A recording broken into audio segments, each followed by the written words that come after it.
Bismillahirrahmanirrahim. Assalamualaikum warahmatullahi wabarakatuh. Alhamdulillahi ala ihsanih wa syukru lahu ala taufiqihi wa amtinanih wa asyhadu an la ilaha illallah wahdahu la syarika lahu ta'ziman li sya'nih wa asyhadu anna Muhammadan abduhu wa rasuluhu da'ila ridwanih. Allahumma salli alaihi wa ala alihi wa ashabihi wa ikhwanih. Hadirin dan hadirat yang dirahmati oleh Allah Subhanahu wa taala. Alhamdulillah pada kesempatan kali ini kita kembali dipertemukan oleh Allah Subhanahu wa taala dalam rangka untuk menuntut ilmu. Semoga pertemuan kita diberkahi oleh Allah Subhanahu wa taala. Salawat dan salam semoga tercurahkan selalu kepada junjungan kita Nabi Muhammad sallallahu alaihi wasallam dan juga kepada keluarganya serta seluruh sahabat beliau tanpa terkecuali.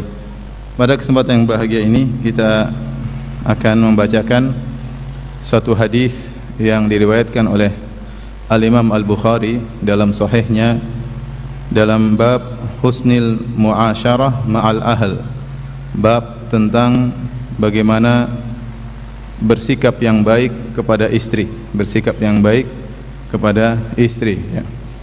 Dan pembahasan ini tentunya penting ya bagi kita semua, baik yang sudah menikah, demikian juga yang masih terjebak dalam penderitaan jomblo ya.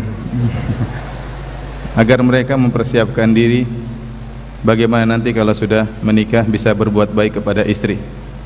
Dan ini pembahasan juga penting baik bagi yang beristri satu maupun yang lebih dari satu ya. Akan disebutkan dalam pembahasan ini 11 tipe suami. Mudah-mudahan antum nomor 11 ya, mudah-mudahan ya. Ya, jangan sampai antum nomor 7 ya. Baik, kita akan membacakan hadis tersebut. Al-Imam Al-Bukhari berkata, Abu Abdullah rahimahullahu taala qala haddatsana Sulaiman bin Abdurrahman wa Ali bin Hujr qala, keduanya berkata akhbarana Isa bin Yunus qala haddatsana Hisham bin Urwah an Abdullah bin Urwah. Di sini dalam sanad ini ada periwayatan dari seorang dari saudaranya, itu Hisham bin Urwah ya bin Abdullah bin Zubair, dari saudaranya Abdullah bin Urwah. Sini Hisham dari Abdullah. Kedua-duanya adalah putra dari Urwah bin Abdullah bin Zubair ya. Atau Urwah bin Zubair, dari Urwah bin Zubair ya, dari Aisyah radhiyallahu taala anha ya. Jadi Zubair bin Awam memiliki dua putra, di antaranya Abdullah bin Zubair, di antaranya Urwah ibnu Zubair. Dua-duanya ponakan Aisyah radhiyallahu taala anha, karena Zubair bin Awam menikah dengan saudarinya Aisyah, itu Asma bintu Abi Bakar. Asma bintu Abi Bakar. Maka dari pernikahan Asma dengan Zubair bin Awam ada dua anak laki-laki, di antaranya Abdullah ibnu Zubair dan Urwah ibnu Zubair. Dan Aisyah berkunyah dengan Ummu Abdillah, berkunyah dengan ponakannya itu Abdullah bin Zubair. Nah, Urwah bin Zubair punya anak laki-laki, di antaranya Hisham dan Abdullah. Dalam riwayat ini, dalam sanad ini ada periwayatan dari Hisham dari Abdullah, kedua-duanya putra dari Urwah. Kenapa saya sampaikan sanad ini? Karena nanti ada sanad yang lain yang dimana Hisham meriwayatkan dari ayahnya langsung dan menyandarkan kisah tentang 11 wanita yang akan kita sebutkan langsung kepada Nabi sallallahu alaihi wasallam. Adapun dalam sanad yang sedang kita bahas ini yang bercerita Aisyah radhiyallahu anha bercerita tentang 11 wanita dan Nabi mendengarkan. Kemudian di penghujung Nabi komentar, kata Nabi, saya seperti Abu Zara. Saya seperti Abu Zara. Dalam riwayat yang lain dari Hisham an Urwah, dari Hisham dari ayahnya, yang bercerita Nabi sallallahu alaihi wasallam, Nabi berkata, sungguhnya saya seperti Abu Zara. Maka Aisyah bertanya, siapa Abu Zara? Maka kemudian Nabi bercerita tentang kisah 11 wanita yang sedang ngerumpi tentang 11 suami mereka. Namun Ad-Daraqutni rahimahullahu taala berpendapat yang lebih kuat adalah sanad yang dibawakan oleh Imam Al-Bukhari, yaitu dari Hisham bin Urwah, dari saudaranya Abdullah bin Urwah, dari ayah mereka Urwah bin Zubair, dari Aisyah radhiyallahu taala anha, bahwasanya apa yang akan Saya bacakan ini adalah ceritanya Aisyah radhiyallahu anha kepada Nabi, dan Nabi SAW diam menyimak dengan baik. Baik, kita lanjutkan. An Aisyah radhiyallahu taala anha, dari Aisyah radhiyallahu taala anha qalat, beliau berkata, jalasa ihda asyrata imra'atan, berkumpul 11 wanita, fata'ahadna wa ta'aqatna alla yaktubna min akhbari azwajihinna syai'a. Berkumpul 11 wanita dan mereka sepakat ketika itu untuk menceritakan semua rahasia suami mereka, dan tidak boleh seorang pun menyembunyikan tentang kabar-kabar suami mereka. Ini bersepakat untuk ghibah ya. Bersepakat untuk apa? Ghibah. Taib, siapakah 11 wanita ini? Ada khilaf di kalangan para ulama ya. Karena ada riwayat-riwayat yang datang dalam lafal yang berbeda-beda. Sebagian ulama mengatakan mereka adalah wanita-wanita Quraisy yang tinggal di Mekah. Ada yang mengatakan maksudnya wanita-wanita Quraisy di zaman jahiliyah. Pernah mereka berkumpul, dan cerita tentang perkumpulan ini menjadi cerita rakyat kalau bahasa kita ya. Menjadi cerita apa? Rakyat. Diceritakan ya, generasi demi generasi, sampai Aisyah akhirnya bercerita tentang cerita tersebut. Sebagian ulama berpendapat bahwasanya 11 wanita ini adalah wanita-wanita yang tinggal di sebuah qaryah, di suatu negeri di daerah Yaman. Suatu negeri di daerah Yaman. Intinya 11 wanita yang sedang berkumpul ini bukanlah sahabiyat, bukanlah istri-istri para sahabat. Kalau bukan orang-orang Yaman, ataukah mereka wanita-wanita di zaman jahiliyah, yang kemudian Aisyah radhiyallahu anha bercerita tentang perkumpulan tersebut. Tatkala mereka berkumpul, mereka sepakat untuk membongkar rahasia-rahasia dari suami-suami mereka. Alla yaktumna min akhbari azwajihinna syai'a. Tidak boleh ada yang sembunyikan sedikit pun tentang kabar tentang suami-suami mereka. Inilah para wanita, para ibu-ibu ya. Banyak dari majelis mereka adalah majelis ghibah ya. Banyak dari majelis mereka kalau mereka berkumpul adalah majelis ghibah. Terkadang mereka menceritakan ibu-ibu yang lain. Terkadang mereka menceritakan suami-suami ibu-ibu yang lain. Terkadang mereka bercerita tentang suami-suami mereka sendiri. Terkadang mereka bercerita tentang siapa? Tentang ustadz ya. Jadi hati-hati para ibu-ibu, jangan sampai perkumpulan ibu-ibu kalau ngobrol jangan sampai terjumus dalam dosa ghibah. Bersihkan majelis dari ya dosa. Di antara dosa yang berbahaya yang diingatkan oleh Nabi sallallahu alaihi wasallam adalah tentang ghibah. Dan ghibah orang yang jauh dengan ghibah orang yang dekat beda dosanya. Kita menggibah orang jauh tidak sama tatkala kita menggibah tentang orang tua kita yang banyak jasa kepada kita. Terus kita menggibahi orang tua kita padahal jasa dia sama kita begitu banyak ya. Tidak boleh. Sama kita menggibahi suami kita padahal suami kita berbuat baik sama kita, berusaha payah bekerja. Jadi dia punya kekurangan. Silakan diperbaiki, silakan didiskusikan untuk diperbaiki, tapi bukan sebagai bahan gibahan ya. Ya, dosa lebih buruk tatkala kita berbuat keburukan kepada orang yang berbuat baik kepada kita. Maka saya ingatkan para ibu-ibu, kalau mereka sedang berkumpul, silakan bercanda, silakan bersenda gurau, tapi bersihkan majelis dari majelis-majelis dosa, di antaranya majelis ghibah, apalagi menggibahi suami sendiri ya. Dan ini bukan kebiasaan para lelaki. Lelaki kalau kumpul tidak bicarakan begini-begini ya. Yang mereka bicarakan biasanya bisnis ya, bisanya dakwah ya, atau enggak poligami, itu yang mereka bicarakan. Taib. Jadi inilah kisah 11 wanita yang berkumpul, yang kemudian mereka mengungkapkan tentang suami mereka. Ada yang memuji, ada yang mencela. Ada yang memuji, ada yang mencela ya. Dan sebagian wanita terkadang ya, jadi wanita yang paling dia perhatikan adalah suaminya. Yang paling dia perhatikan suaminya. Terkadang kalau dia bercerita tentang suaminya,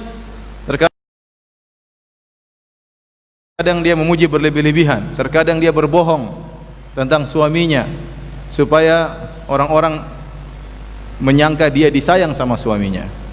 Ya, sampai datang satu hadis yang masyhur dalam hadis yang sahih, kata Nabi sallallahu alaihi wasallam ya, al mutashabbi' bima lam yu'ta kalabisi thawbai zur, seorang yang berhias dengan apa yang tidak dia miliki, seperti orang yang memakai dua pakaian kedustaan. Seorang seperti memakai dua pakaian atau dua baju kedustaan, yaitu dia dusta terhadap dirinya dan dia dusta terhadap orang lain, ya. Ini maksudnya seorang gaya, dia menunjukkan seakan-akan dia hafal ini, hafal anu, ternyata tidak hafal misalnya. Dia gaya saja, ya. Dia mengesankan seakan-akan dia orang alim, ternyata bukan orang alim, ya. Hanya bergaya saja, ya. Dia mengesankan seakan-akan dia orang kaya, ternyata bukan orang kaya. Dia berdosa terhadap dirinya dan dia berusaha kepada orang lain. Asal muasal hadis ini adalah tentang wanita yang bercerita tentang suaminya, bahwasanya suaminya telah berbuat baik kepada saya begini dan begini. Dalam rangka apa? Dalam rangka untuk menjengkelkan madunya.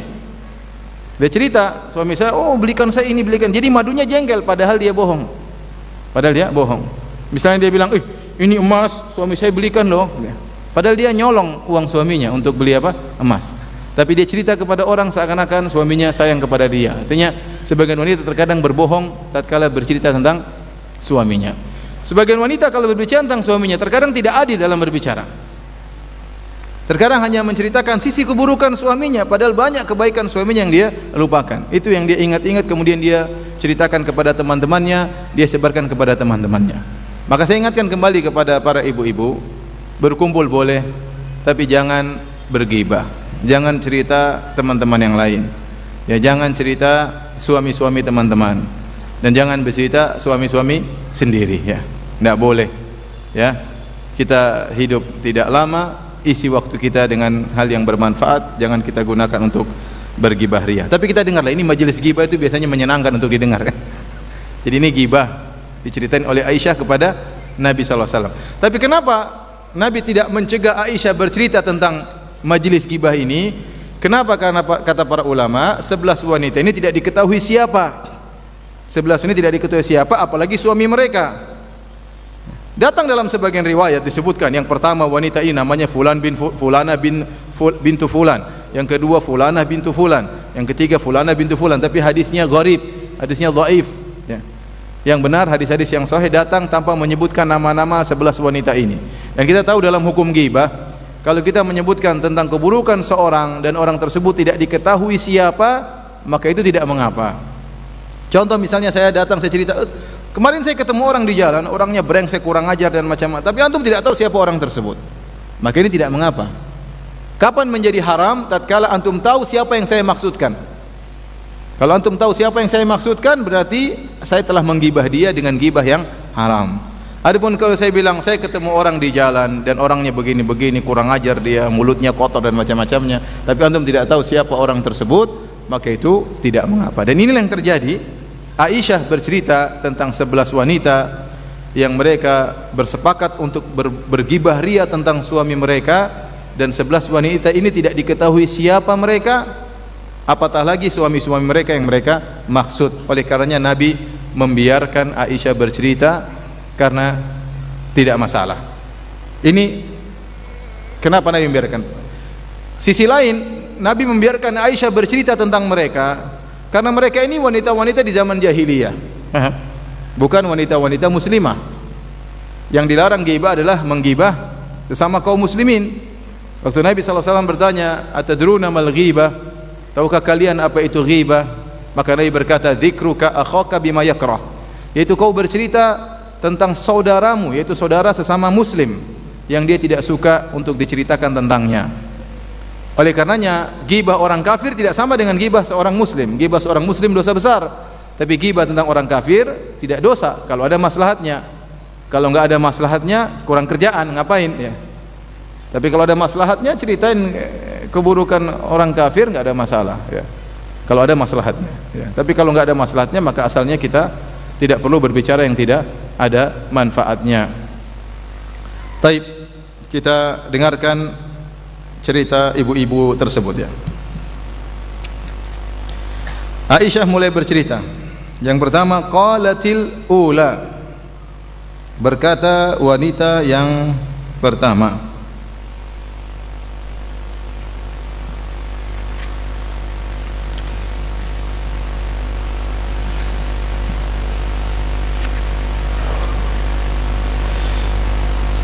Pertama berkata, zauji lahmu jamalin ghassin ala jabalin wa'rin la sahlin fayurtaqa wala saminin fayuntaqal. Yang pertama berkata, suamiku adalah seperti daging onta yang kurus yang terletak di atas puncak gunung. Tidak mudah gunung tersebut untuk didaki, ya. Dan kalau sudah sampai di puncak gunung, membawa turun dagingnya juga malas. Kenapa? Karena dagingnya daging kurus, ya. Saya ulangi, kata dia, zauji lahmu jamalin ghassin, sungguhnya suamiku adalah seperti daging onta yang kurus, ya. Ya, ala jabalin, ala ra'si jabalin wa'rin, di atas puncak gunung yang terjal, yang susah untuk didaki. La sahlin fayurtaqa, tidak mudah gunungnya untuk didaki, wala saminin fayuntaqal, dan juga bukan onta yang gemuk, mau dibawa turun juga malas, ya. Wanita ini sedang bergibah tentang suaminya. Dia ingin menjelaskan bahwasanya suami saya orangnya pelitnya luar biasa. Pelitnya luar biasa, ya. Dia seperti daging, tapi tidak sembarang daging, daging onta. Dan kita tahu daging onta kurang diminati karena dia dagingnya keras. Orang lebih berminat dengan daging kambing.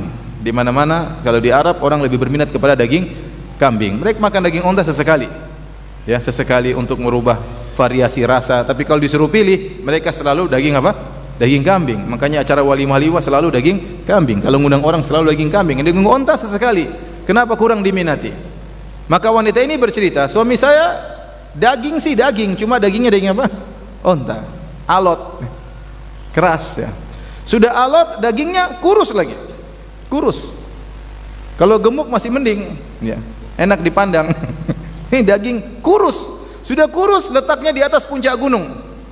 Kalau mau ngambil daging tersebut, saya harus mendaki dengan susah payah. Susah payah berulang-ulang, terkadang jatuh, naik lagi, jatuh lagi, naik lagi, jatuh lagi. Kalau sudah tiba di atas, mau dibawa pulang ini daging, rasanya malas.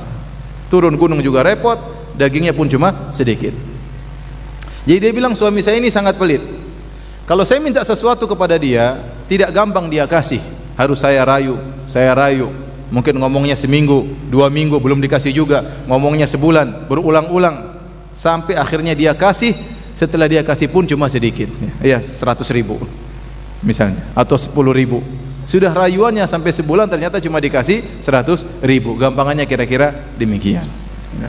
Dan ini adalah contoh dari suami yang buruk, yang pelit kepada istrinya. Saya ingatkan kepada diri saya pribadi dan juga kepada para ikhwan, para suami, para calon suami, para jomblo, ya. Hendaknya bertakwa kepada Allah tatkala bermuamalah dengan istri. Jangan pernah pelit sama istri, ya. Jangan pernah pelit sama istri. Sungguhnya uang yang kita keluarkan buat istri semuanya berpahala di sisi Allah Subhanahu wa taala. Apa kata Nabi sallallahu alaihi wasallam? Lasta tunfiqu nafaqatan tabtaghi biha wajha Allah illa ujirta 'alaiha hatta luqmata taj'aluha fi fimra'atik. Kata Nabi sallallahu alaihi wasallam, tidaklah engkau menginfakkan nafkah apapun, mengeluarkan harta apapun, kau harapkan wajah Allah kecuali kau dapat pahala. Sampai suapan yang kau suapkan ke mulut istrimu, ya. Kita suapin nasi ke mulut istri kita, kita dapat pahala.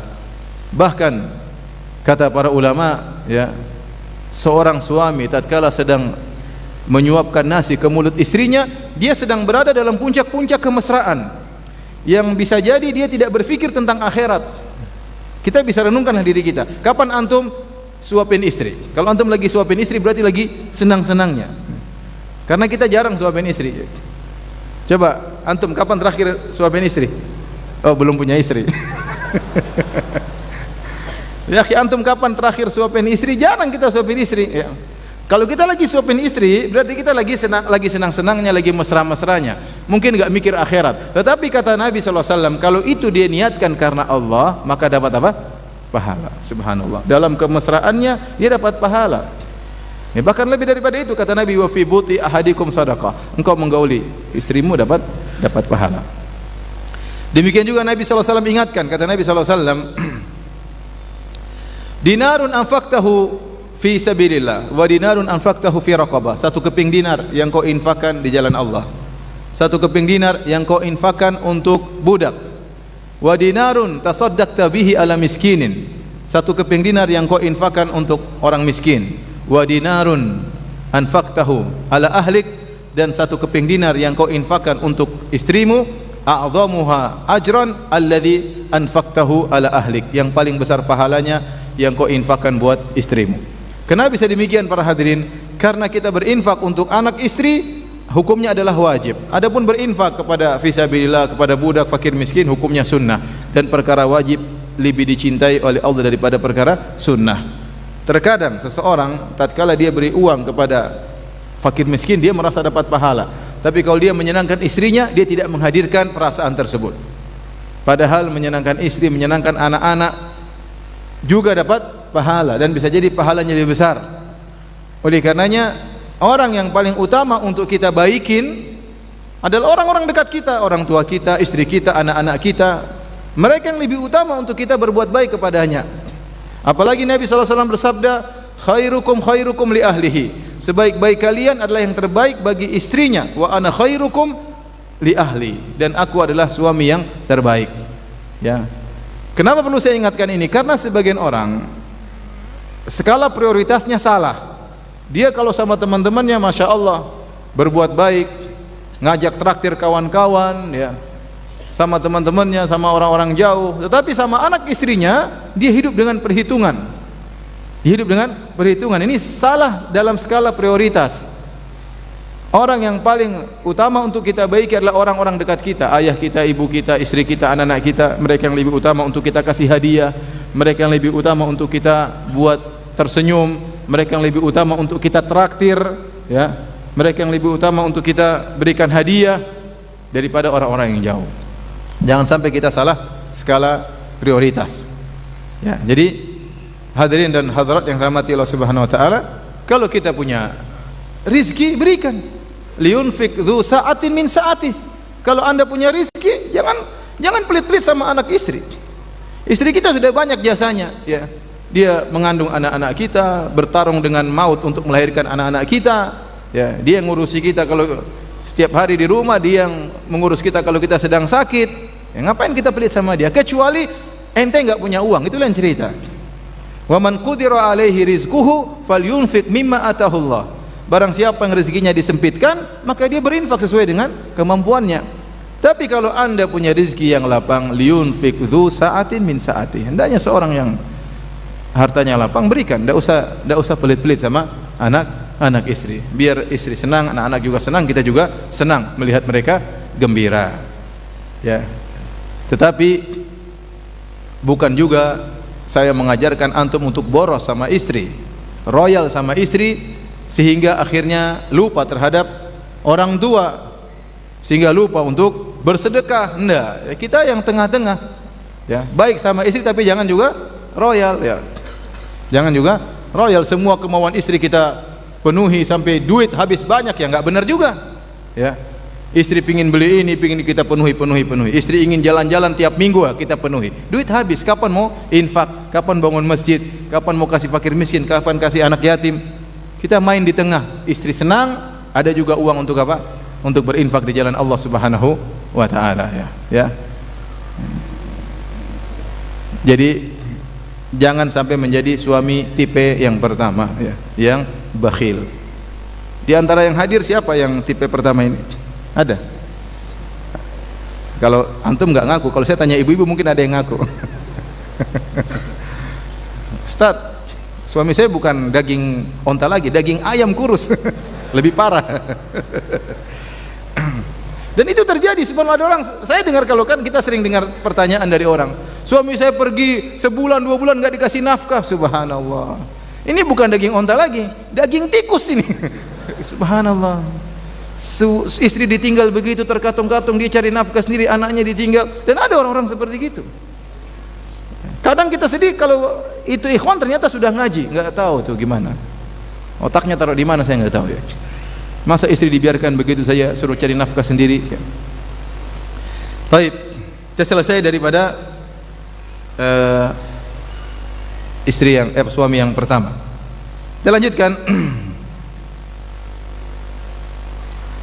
Yang kedua,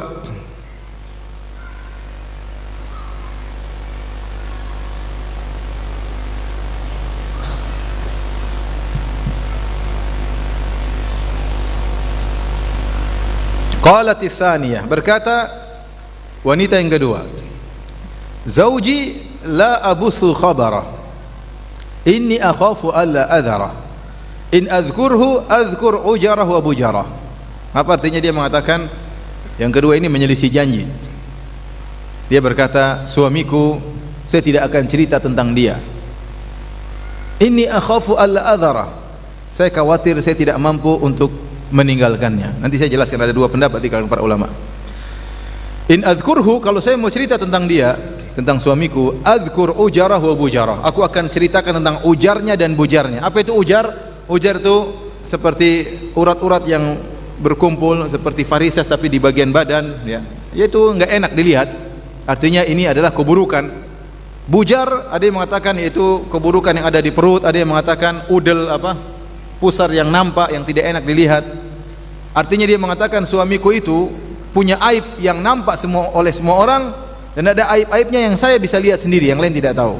Ujar adalah kiasan dari aib yang nampak, semua orang bisa lihat aibnya. Sebagaimana kalau di tangan ada urat-urat yang berkumpul, tidak enak dilihat, semua orang bisa lihat. Dan ada bujar, bujar adalah pusar yang muncul yang tidak enak dilihat dan yang tahu hanya istrinya. Jadi wanita yang kedua ini ingin menjelaskan bahwa suami saya ini aibnya banyak. Suami saya aibnya banyak. Aib yang nampak oleh orang-orang dan aib yang tersembunyi. Makanya dia mengatakan, inilah abuthu khabarah, saya tidak mau cerita tentang suamiku. Kenapa tidak mau cerita? Bukankah kita sudah sepakat? Kata dia, inni akhafu alla adhara, aku khawatir tidak bisa meninggalkannya. Apa maksudnya? Ada dua pendapat. Alla adhara, dhamir ha di sini kembali kepada tentang khabar sang suami. Artinya dia berkata, kalau saya cerita tentang kejelekan suamiku, nggak ada berhentinya, saking banyaknya. Saya khawatir tidak bisa meninggalkan cerita tersebut. Karena kalau saya harus sesuai dengan kesepakatan kita, maka banyak sekali aib suami saya. Kenapa kalau saya mau cerita, aibnya banyak, aib yang kelihatan maupun aib tersembunyi sangat banyak. Ini pendapat pertama dari para syurahul hadis, para ulama. Dia mengatakan, saya tidak mau cerita, seandainya saya cerita, saya tidak akan berhenti karena saking banyaknya aib suamiku. Yang kedua dia berkata, atau dua penafsiran kedua, inni akhafu alla adharah. Dia berkata, saya khawatir kalau saya cerita, saya tidak mampu untuk meninggalkan suamiku. Artinya dia takut dicerai oleh suaminya. Dia takut kalau saya gibah ini, ternyata beritanya sampai kepada suamiku, saya akan dicerai dan saya tidak sanggup untuk ditinggal oleh suamiku. Ini wanita bersabar dengan keburukan-keburukan suaminya. Dan terkadang sebagian wanita ditakdirkan demikian, mendapatkan suami yang buruk, yang keburukannya sangat banyak, tapi di depan dia ada dua pilihan, ya, bersabar dengan keburukan-keburukan tersebut dengan ada maslahat yang mungkin sedikit dia dapatkan, atau dia tidak bersabar kemudian dia diceraikan oleh sang lelaki, entah kemana kemudian dia bergantung. Sebagian wanita dia milih, daripada saya dicerai, saya terkatung-katung, umur saya sudah lanjut, siapa lagi mau nikahi saya, ya. Sementara bunga-bunga bertebaran di luar, masih gadis-gadis masih banyak, saya tentu kalah saingan. Kalau saya dicerai sama suami saya, siapa? Saya mau kemana? Lebih baik saya sabar dengan suami yang berakhlak buruk. Banyak wanita seperti itu. Mau diapain? Dia bersabar. Inilah contoh wanita tersebut. Dia tahu suaminya akhlaknya buruk, tapi dia memilih untuk bersabar hidup bersama suaminya akhlaknya buruk tersebut, daripada dia dicerai oleh suaminya. Dia takut dia tidak sanggup untuk tinggal sendiri dicerai oleh suaminya. Jadi wanita ini menyelisihi kesepakatan, ya. Semuanya sepakat untuk bergibah ria, dia bilang enggak. Dia cuma gibah secara global. Gibahnya secara apa? Global, tidak terperinci. Pokoknya suami saya buruk, titik, selesai. Mau cerita banyak, saya nggak mau cerita, kepanjangan ceritanya. Sudah, lanjut. Istri yang ketiga, wanita yang ketiga. Kita lanjutkan. Yang ketiga sama, dia pun sedang mengeluhkan tentang suaminya. Dia berkata, zauji al-ashannaq, suamiku adalah seorang yang kurus tinggi. In antik utallaq, kalau saya ngomong saya dicerai, ya. Wa in askut u'allaq, kalau saya diam saya terkatung-katung. Saya ulangi, dia berkata wanita ketiga ini, zauji al-ashannaq, suamiku si kurus itu, si kurus jangkung. In antik utallak, kalau saya ngomong saya dicerai. Wa in askut uallak, kalau saya diam saja maka saya akan terkatung-katung. Apa maksudnya? Kebanyakan syurahul hadis, kebanyakan ulama tatkala mensyarah hadis ini, mereka berkata maksudnya wanita ini sedang mencela terhadap suaminya yang hanya oke dalam penampilan, tetapi orangnya diktator, tidak mau istrinya ikut campur sama sekali dalam urusannya, tidak mau dia ngomong dibantah sedikit pun oleh istrinya. Kalau istrinya bantah sedikit, cerai, selesai. Ngomel sedikit, cerai. Subhanallah. Saya pernah ketemu dengan seorang, dia cerita tentang bapaknya. Bapaknya itu sampai nikah entah berapa kali, 8 kali, 10 kali, sampai akhirnya terakhir sama ibunya. Kenapa? Bapaknya itu kalau istrinya ngelawan sedikit, cerai, ganti yang lain. Masih banyak ganti. Ada ngelawan sedikit, cerai, ngelawan sedikit, cerai. Ini model lelaki diktator seperti ini. Ini tentu tidak baik. Zauji al-ashannak, oke, penampilan oke, tinggi, ya. Tapi ada sebagian ulama disebutkan oleh Ibnul Mulaqin dalam kitabnya Tawdhih, ya, ada yang mengatakan maksudnya tinggi itu artinya dia sedang mencela suaminya. Suamiku itu tinggi, tinggi itu maksudnya goblok, ya. Kenapa tinggi adalah goblok? Karena orang tinggi biasanya goblok, ya, karena otaknya jauh dari hatinya, ya. Jadi lambat, apa namanya, sinyalnya lambat, ya. Yang pintar biasanya yang pendek-pendek, cepat ngomong, pendek-pendek, ya. Tapi saya tidak setuju dengan pendapat tersebut. Intinya ada yang berpendapat demikian. Jadi orang ini wanita ini sedang mencela suaminya tinggi itu maksudnya goblok, ya. Jadi lemot. Karena apa? Dari dada, kan namanya berpikir itu proses antara jantung dengan otak. Otak ini mengumpulkan data, tetapi yang memutuskan iya atau tidak jantung. Qalb, paham? Qalb, ya. Otak mengumpulkan data, tapi yang iya atau tidak, lakukan atau tidak itu apa? Dada. Nah, tatkala dada jauh dari otak, nah ini lambat, jadi lemot, jadi bahlul, ya. Tetapi ini tidak benar, ya. Memang kita dapati banyak orang pintar pendek-pendek memang, ya. Tapi tidak mesti ada juga yang tinggi-tinggi yang pintar-pintar. Taib. Saya lebih condong pada pendapat suami saya orangnya oke, penampilan oke, kurus, jangkung, ya, disenangi oleh para wanita, tetapi akhlaknya kurang ajar. Tidak mau dikomentari sama sekali. Dia benar-benar penguasa di rumahnya. Istrinya ngomong sedikit, cerai. Maka dia mengatakan in antik utallak, kalau saya ngomong cerai. In askut, saya diam aja, uallak, saya terkatung-katung. Banyak hak saya tidak dia penuhi. Banyak hak saya tidak dia penuhi. Sudah, mau diapain? Dan inilah contoh yang buruk. Ikhwan dan akhwat yang dirahmati oleh Allah Subhanahu wa taala, terutama para ikhwan. Kita hidup berumah tangga, ya. Kita sedang membina, ya, surga di rumah, ya. Maka kehidupan tersebut hendaknya, ya, sinergi antara kita dengan istri, ngobrol, ya. Kadang-kadang ada permasalahan kita boleh sampaikan kepada istri kita, siapa tahu dia punya ada masukan. Ada hal-hal yang mungkin tidak bisa kita pandang, istri kita bisa mandang. Pandangan dia lebih jauh daripada kita. Ya. Saya berbicara tentang diri saya, ya. Ya, mungkin saya sudah belajar S3, tapi kadang-kadang ada masalah yang saya tidak bisa mandang dengan jeli, istri saya lebih mandang lebih jeli. Ya, tidak semua perkara, tapi ada perkara-perkara seperti itu. Ada perkara-perkara yang menurut saya harus diskusikan sama istri saya untuk mengambil keputusan. Ada perkara-perkara yang saya jalan sendiri. Ya. Oleh karenanya, lihatlah Nabi SAW. Apa yang kurang dari Nabi SAW? Orang paling cerdas, orang paling bijak, orang paling berakhlak mulia, orang paling hebat, ya, paling mulia. Tetapi tetap dia diskusi sama istrinya. Tambah lagi, Masya Allah. Tapi tetap dia diskusi sama istrinya. Bahkan dalam kondisi sangat genting, seperti kisah yang masyhur tentang perjanjian Al-Hudaybiyah. Kisahnya sederhana, secara ringkasnya, waktu Nabi SAW bermimpi berumrah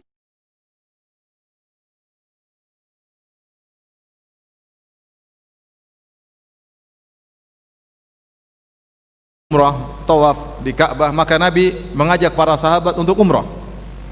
Kemudian Nabi mengajak sekitar dalam riwayat 1.300 orang, dalam riwayat 1.400 orang, dalam riwayat 1.500 orang. Maka mereka berangkatlah dari Madinah menuju Mekah. Kita tahu Madinah sampai Mekah ya jaraknya 500 km kurang lebih 500 km. Kemudian tatkala mereka sudah mau sampai ke Ka'bah, tinggal 20 kilo lagi dari Ka'bah, yaitu di Hudaybiyah. Hudaybiyah itu tanah halal yang terjauh, sekitar 20 kilo. Artinya sudah menempuh 480 kilo untuk umroh, tinggal 20 kilo lagi ternyata dihadang oleh orang kafir Quraisy. Akhirnya orang kafir Quraisy mengatakan, intinya akhirnya terjadilah perjanjian Hudaybiyah, di mana dalam perjanjian tersebut Nabi tanda tangan atau Nabi setuju bahwasanya Nabi dan para sahabat radhiyallahu taala anhum harus membatalkan umrah mereka dan menunda tahun depan. Disinilah waktu Nabi tekan kontrak, istilah kita, para sahabat tidak setuju. Di antara yang tidak setuju Umar. Maka Umar berkata, ya Rasulullah, alaysa qatlana fil jannah wa qatlahum fin nar. Ya Rasulullah, bukankah kalau kita meninggal perang dengan mereka kita masuk surga, kalau mereka mampus mereka masuk neraka? Kata Nabi, iya. Kata Umar, falima nu'tid daniyata fi dinina. Ngapain kita mengalah? Kita perang aja Rasulullah. Para sahabat tidak mau berhenti. Nabi mengatakan, sudahlah, cukur rambut kalian, potong kambing-kambing kalian, unta-unta kalian. Kita bertahallul karena kita batalin umrah kita. Para sahabat tidak mau. Kenapa mereka tidak mau? Bukan mereka membangkang kepada Nabi. Kata para ulama, para sahabat berharap Nabi berubah pikiran. Ya, para sahabat berharap Nabi berubah pikiran. Ini masih dirundingkan lagi. Akhirnya Nabi masuk ke dalam kemah dalam kondisi bersedih. Dilihat oleh istrinya yang mulia Ummu Salamah Ummul Mukminin radhiyallahu taala anha. Maka ada apa? Nabi cerita. Nabi curhat sama Ummu Salamah. Begini. Ummu Salamah kasih ide. Begini ya Rasulullah, Anda keluar, tidak usah ngomong sama siapapun. Keluar terus panggil tukang cukur Anda, cukur kepala Anda dan sembelih onta Anda. Tidak usah ngomong sama siapapun. Nabi jalankan. Langsung Nabi keluar, para sahabat masih gelisah-gelisah. Nabi cukur rambut. Kalau Nabi sudah botak gimana lagi? Terus Nabi potong ontanya, selesai, semua sahabat akhirnya nurut ya. Berarti keputusan tidak bisa berubah. Tapi yang kasih ide siapa? Ummu Salamah. Nabi tidak berkata, saya Nabi, anti siapa? Enggak. Nabi dengar ide dari istrinya dalam kondisi sangat genting. Ya kalau masuk akal kita terima, kalau enggak ya kita diskusi, enggak ada masalah. Dan menakjubkan ya ikhwan, kalau antum baca hadis-hadis tentang bagaimana sikap Nabi terhadap istrinya. Nabi bersikap berbeda dengan Nabi dengan para sahabatnya. Kalau Nabi dengan para sahabatnya, para sahabat semua tidak ada yang berani angkat suara di hadapan Nabi sallallahu alaihi wasallam. Bahkan Allah turunkan ayat, ya ayyuhalladzina amanu la tarfa'u aswatakum fawqa sautin nabi wa la tajharu lahu bil qawli ka jahri ba'dhikum li ba'dhin an tahbata a'malukum wa antum la tash'urun. Wahai orang-orang beriman, jangan kalian angkat suara kalian di atas suara Nabi. Jangan kalian keraskan suara kalian kalau ngomong sama Nabi sebagaimana kalian ngomong dengan yang lainnya. Bisa jadi amalan kalian gugur, kalian dalam kondisi tidak sadar. Sahabat kalau ngomong sebagian terkadang bisik-bisik sama Nabi. Begitu hormat kepada Nabi SAW. Tetapi kalau Nabi di rumah, terkadang istrinya angkat suara. Terkadang dua orang bertengkar depan Nabi, dan hadis-hadis begitu banyak. Para ulama mengatakan Nabi bersikap dengan istrinya, dia tidak memposisikan dirinya sebagai seorang Nabi, tapi dia memposisikan dirinya sebagai seorang suami. Bagaimana sih suami sama istri? Sampai istrinya angkat suara, sampai istrinya sepakat minta tambahan belanja kepada Nabi SAW. Ini semua pernah terjadi. Tapi Nabi bagaimana mensikapi? Nabi tenang. Ya, Nabi tidak bilang, saya ini Nabi. Tidak. Nabi tenang, subhanallah. Kalau Nabi saja yang super mulia, super cerdas, super pintar, super bijak, ya, ternyata sama istrinya dia terkadang diskusi, mendengar masukan dari istrinya, bagaimana lagi dengan kita?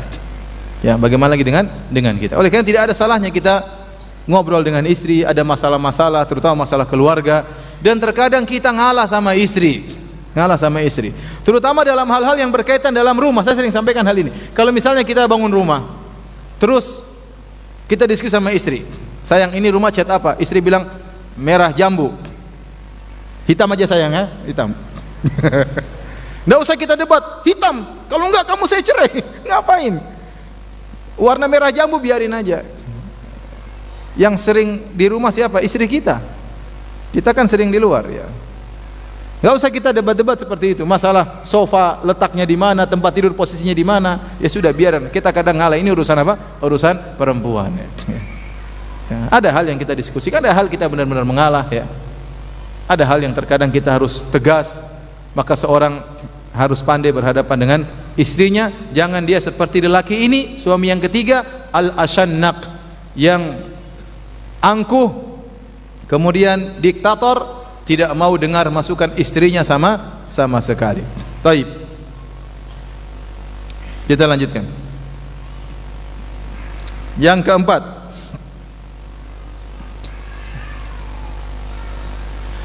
qalatir rabi'ah, berkata wanita yang keempat, zauji kalaili tihamah, istriku atau suamiku seperti malam hari di pegunungan Tihamah. Pegunungan Tihamah itu pegunungan yang mengarah ke arah Yaman ya. Yang kata para ulama, pegunungan tersebut kalau siang hari panas, tapi kalau malam hari udaranya sejuk. Zauji kalaili Tihamah, suamiku seperti malam hari di pegunungan Tihamah. La harrun wala kurrun, tidak panas dan juga tidak dingin. Wala makhafah wala sa'ama, tidak menakutkan dan juga tidak membosankan. Wanita yang keempat ini menjelaskan suaminya enjoy saja saya dengan dia ya. Tidak terlalu romantis, tidak juga kasar ya. Tidak dingin, tidak juga panas ya, sedang-sedang saja. Seperti malam hari di pegunungan Tihamah. Tidak menakutkan, tidak membosankan. Artinya dia puji, ya suami saya oke lah, saya hidup sama dia. Memang benar dia tidak seperti yang diceritakan, begitu sayang, lembut, peluk, beri macam-macam. Enggak, suami saya enggak seperti itu, biasa-biasa aja. Tapi bukan berarti dia cuek sama saya. Bukan berarti dia tidak pernah diajak jalan-jalan, bukan berarti tidak pernah diajak ngomong. Suami saya sedang-sedang saja. Ada suami yang Masya Allah sama istrinya, ya benar-benar tidak mau pisah sama istrinya. Bahkan kalau istrinya meninggal dia tidak mau kawin lagi. Ada yang seperti itu. Ada ya. Benar-benar sayang semuanya istrinya, tidak bisa safar kecuali sama istrinya, tidak bisa makan kecuali sama istrinya. Ada yang seperti itu, benar-benar cinta sama istrinya, benar-benar romantis berlebihan ya. Ada yang cuek, istrinya mau apa cuek, dia nggak peduli ya. Tapi ada yang model tengah-tengah seperti model suami yang keempat. La harrun wala kurrun, tidak panas tapi juga tidak dingin, tetapi tidak la makhafah wala sa'amah, tidak membosankan dan juga tidak menakutkan. Dan saya rasa ada wanita-wanita yang mengalami demikian ya. Suaminya biasa-biasa saja, tapi oke lah saya hidup menjalani rumah tangga dengan dia ya. Mungkin saya dengar sebagian ibu-ibu suaminya perhatian luar biasa, suami saya enggak gitu. Di lain sisi saya dengar juga sebagian ibu-ibu yang istrinya terbengkalai, ditinggalkan, suami saya tidak begitu, tidak seperti ini, tidak seperti ini, sedang-sedang aja, biasa-biasa saja. Enjoy hidup dengan dia. Taib. Ini suami yang keempat. Kita lanjutkan wanita yang kelima.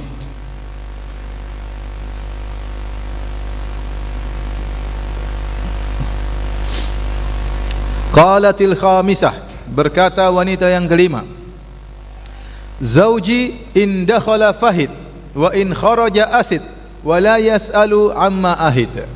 Suamiku kalau masuk rumah seperti macan, kalau keluar rumah seperti singa, dan dia tidak pernah bertanya-tanya tentang apa yang dia dapati. Dia tidak pernah bertanya-tanya tentang apa yang dia dapati.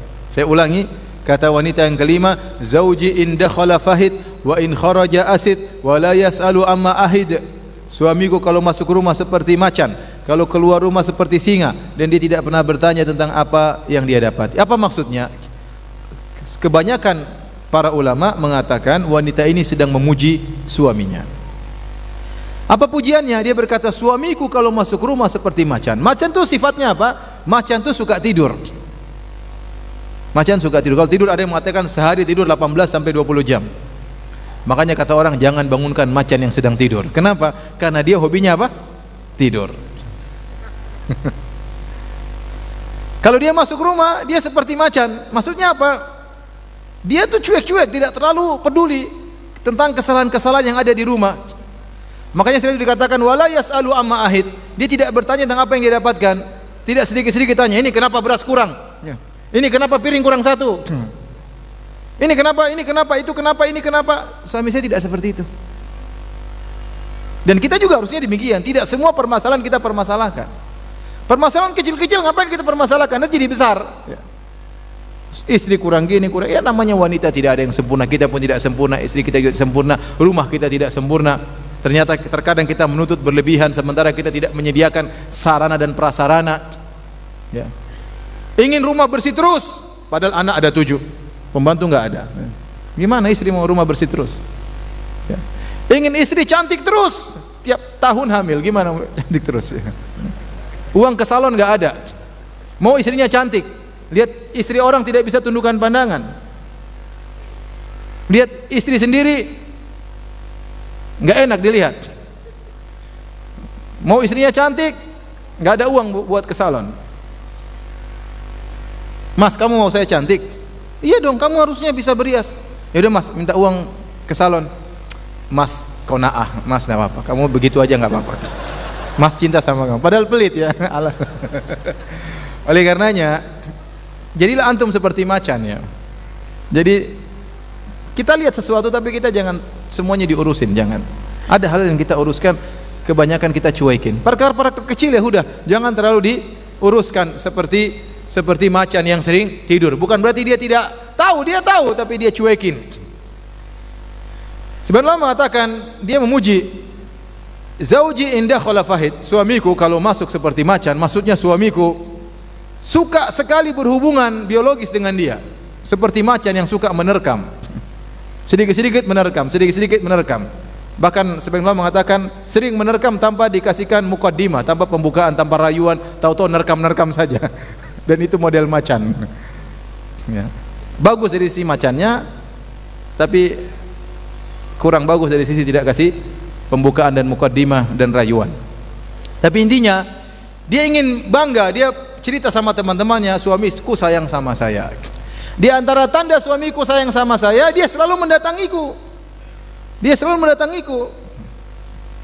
Jangan kalau suami suka sama istrinya, ya sering digauli. Tapi kalau digauli sebulan sekali, tanda tanya. Sebulan sekali digauli, 4 bulan sekali baru digauli. Ini cinta atau tidak ini? Ya. Masih bersyahwat atau tidak? Jangan-jangan kelainan 4 bulan sekali. Atau jangan-jangan punya istri yang lain. Oleh karenanya dia bangga, suami saya ya suka menggauli saya. Kemudian dia kuat seperti macan. Adapun jika dia keluar seperti singa, waspada. Dia tidak bersikap seperti di rumah. Di rumah dia memudah maafkan, di luar enggak, lain cerita. Ini yang benar seperti ini. Bukan di luar mudah memaafkan, di rumah ngamuk terus sama istri. Jangan sebaliknya. Suamiku kalau di luar kucing, di dalam rumah singa, kebalik. Di luar kayak kucing penakut, di rumah masya Allah jadi singa yang selalu mengaung ya, menakutkan istrinya. Jadi ini juga isyarat kepada para wanita ya, untuk berusaha merias diri mereka agar suaminya seperti macan ya. Jadi sering tertarik kepada dia. Tidak ada salahnya ibu-ibu ya, perhatikan penampilan diri, membersihkan wajah ya. Salon ada yang murah, ada yang mahal. Yang murah-murah tidak apa-apa ya. Yang penting kita bisa menghias diri, pakai parfum kalau ketemu suami ya. Intinya enak dilihat oleh apa? Suami. Bagaimana caranya ya. Badan diperhatikan ya. Jangan sampai apa namanya melebar kemudian membesar ya. Mentang-mentang masa pertumbuhan. Kemudian tidak perhatian ya. Sementara di luar sana banyak wanita-wanita yang badannya indah dan menawan ya. Kemudian suami pulang lihat istri terbongkar, repot juga ya. Oleh karenanya tidak ada salahnya para ibu-ibu, para wanita berusaha merawat tubuh, niatkan karena Allah, insya Allah dapat pahala. Membantu suami menundukkan pandangan ya, membantu menyenangkan hati suami, ini juga pahala di sisi Allah Subhanahu wa taala, agar suaminya setiap pulang ke rumah jadi macan ya. Taib. Kita lanjutkan. Qalatis sadisah, berkata wanita yang keenam. Wanita yang keenam ini sedang mencela suaminya. Yang suaminya hanya mikir dirinya, mikir perutnya, tidak mikir istrinya. Hanya mikir diri sendiri, tidak mikir istrinya. Apa kata wanita yang keenam? Zauji in akala laffa wa in syariba shtaffa wa nittaja'at iltaffa wa la yulijul kaffa liya'lamal batha. Kata dia, suamiku itu kalau makan, ya, kalau makan semuanya habis. Tidak ada yang tersisa sama sekali. Kalau dia makan laffa, semuanya dihabisin. Antum kasih menu 10, semuanya habis. Antum kasih menu 4, semuanya habis. Wa in syariba istaffa, kalau minum juga habis. Istaffa itu ada sisa air minum, diminum lagi. Jadi benar-benar habis, gelasnya habis. Artinya suaminya hobi makan, hanya perhatian tentang dirinya. Wa in ittaja'a, tapi kalau sudah tidur iltaffa, cuma selimutan untuk dirinya, dia tidak menyelimutkan istrinya, selimut dirinya, assalamualaikum, tidur. Wala yulijul kaffa liya'lamal batha, dan dia tidak pernah menjulurkan tangannya ke jasadku untuk mengetahui kesedihanku. Ini suami yang hanya pikir dirinya sendiri. Dia pikir istrinya yang penting hanya untuk tempat melampiaskan syahwatnya, ya. Tidak menjadikan istrinya sebagai partner dalam kehidupan rumah tangga, sebagai teman ngobrolnya, ya, sebagai teman kencannya. Enggak, istri yang penting sudah. Dia kebutuhan sudah selesai, istrinya dicuekin. Ada model lelaki seperti ini. Keluar main golf sana, main golf sini, pulang tinggal tidur, assalamualaikum. Keluar sana ketemu dengan teman-teman, ketawa ketiwi, pulang ke rumah tinggal tidur. Istrinya sedih, istrinya gelisah, dia tidak pedulikan. Penting dia makan, kenyang, selesai. Ini tidak benar. Para suami yang dirahmati oleh Allah Subhanahu wa taala, ikhwan dan akhwat yang dirahmati oleh Allah Subhanahu wa taala, saya sering sampaikan bahwasanya lelaki yang bahagia adalah lelaki yang bisa menjadikan istrinya teman ngobrolnya. Benar-benar dia mendapatkan ketentraman, karena Allah berkata tentang ketentraman yang sesungguhnya, liyaskuna ilaiha, agar sang suami sukun, tentram kepada istrinya. Benar, di luar sana ada ketentraman, kita ngobrol sama teman-teman ada kebahagiaan, kita mungkin main-main sendiri ada kebahagiaan, jalan-jalan ada kebahagiaan. Tapi kalau kita di rumah tidak menemukan ketentraman sama istri kita, berarti kita tidak bahagia. Karena Allah menyebutkan, kenapa Allah ciptakan Hawa? Liyaskuna ilaiha, agar Adam tenang bersama Hawa. Dan itulah kebahagiaan lelaki seorang suami yang sesungguhnya, dia tentram sama istrinya. Oleh karenanya, kalau kita hidup rumah tangga ternyata kita tidak betah ngobrol sama istri kita, kita tidak pernah mendengarkan curhatan istri kita, rumah tangga kita bermasalah. Rumah tangga kita bermasalah. Lihatlah Nabi SAW sebelum tidur ngobrol sama istrinya. Kata Ibnu Abbas radhiyallahu anhuma, bitu inda khalati Maimunata, fatahaddatsa an-nabiy sallallahu alaihi wasallam ahli sa'atan thumma raqada. Aku nginap di rumah bibiku Maimunah, dan aku mendengar Nabi ngobrol dengan istrinya beberapa saat baru kemudian tidur. Hadis ini dibawakan oleh Imam Al-Bukhari dalam bab as-samr, ya, fil ilm, bab tentang begadang karena nuntut ilmu. Padahal hadis ini tidak ada cerita nuntut ilmu, hanya obrolan suami istri. Kata Ibnu Hajar, sebagaimana seorang begadang nuntut ilmu dapat pahala, ngobrol sama istri di malam hari begadang juga dapat pahala. Ya. Jadi antum jangan sangka ibadah hanya baca buku, baca Quran. Antum ngobrol dengan istri, ketawa ketiwi dengan istri, menyenangkan hatinya, dapat pahala di sisi Allah Subhanahu wa taala. Sempatkan diri ngobrol sama istri. Jadikan kita tempat terpercaya oleh istri kita untuk curhat kepada kita. Kalau ternyata kita cuek sama istri, tidak pernah ngobrol sama istri, istri tidak curhat sama kita, akhirnya siapa? Dia curhat sama orang lain, curhat sama wanita lain, akhirnya aib kita terbongkar. Curhat sama fulana, sama fulana, akhirnya ngibahin kita. Yang lebih parah kalau dia curhat sama suami orang lain, nah itu bahaya. Atau dia curhat di medsos, tahu-tahu layangan putus, subhanallah. Nanti suaminya kasih bantahan, tambah layangan, akhirnya jadi bahan pembicaraan, aib suami istri terbongkar. Kenapa? Khawatir kita tidak bisa menjadi tempat curhat istri kita. Oleh karenanya wanita ini menceritakan tentang suaminya yang hanya makan dan minum, wala yulijul kaffa liya'lamal batha, tidak pernah menjulurkan tangannya, letakkan di badanku untuk mengetahui kesedihanku. Antum jangan demikian, ya. Jadi suami yang baik. Lihat lelaki ini kalau tidur iltafa, selimutan sendiri. Antum jangan demikian. Antum selimut berdua sama istri, ya. Kalau tidur elus rambut istri, kepala istri, jangan disendul kepalanya, dielus ya. Istri lagi ngobrol, temani ngobrol. Fenomena sekarang repot, pulang dari rumah, dari kerjaan sampai di rumah, satu tempat tidur, suami main WA, istri juga main Instagram. Istri ketawa sendiri, suami ketawa sendiri. Anak datang ganggu, kasih HP main game, anak juga ketawa sendiri. Jadi subhanallah, ketiga-tiganya main sendiri. Apa rumah tangga seperti ini? Tidak ada kebahagiaan seperti ini. Ya, ada saatnya ente main HP, ada saatnya ente berhenti, simpan, sudah selesai. Ngobrol sama istri 10 menit, 15 menit, tidur baru. Situ kebahagiaan. Ngobrol ya. Cari topik-topik yang menyenangkan. Tidak usah berbicara yang aneh-aneh ya. Istriku, gimana politik hari ini? Ngapain ente bicara politik? Ya.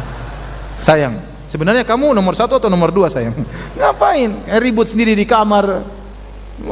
Ngapain? Sudah bicara yang nyambung ya. Saya juga nggak pernah pulang ke rumah, saya bilang istriku, hadisnya tadi riwayat Hisham dari siapa? Ini dhaif, ini ngapain saya bicara hadis sama istri saya. Istriku tadi ada firqah sesat, kesesatannya begini, ngapain? Saya bicara yang tentang anak-anak, tentang rumah, tentang program apa yang bisa nyambung antara kita dengan istri kita. Nikmati hidup. Kalau kita ternyata tidak bisa nyambung sama istri kita, ketahuilah kita sedang menderita. Kita sedang menderita. Makanya antum sekarang lihat diri antum. Antum ini kalau sama istri betah atau tidak betah? Kalau antum nggak betah, berarti antum sedang menderita. Perbaiki tata cara ya, pola hidup rumah tangga antum. Ya. Saya kalau ngobrol sama istri nggak nyambung. Saya lucu, dia nggak ketawa. Ente mungkin ngelucunya terlalu tinggi. Lucu yang rendah-rendah aja. Istri nggak paham mau diapain. Oleh karenanya ya, hidup rumah tangga dinikmati. Jadi kan istri teman ngobrol, teman jalan bareng, kalau bisa jalan bareng. Lihat Nabi SAW setiap safar bawa istrinya atau tidak? Bawa istrinya. Bahkan kalau mau pasti bawa istrinya. Kemudian Nabi bikin undian, yang keluar nama ikut. Kalau antum kan gak usah pakai undian. Sudah itu aja dibawa terus. Kalau Nabi istrinya banyak, undian yang keluar ikut. Tapi Nabi bawa istrinya.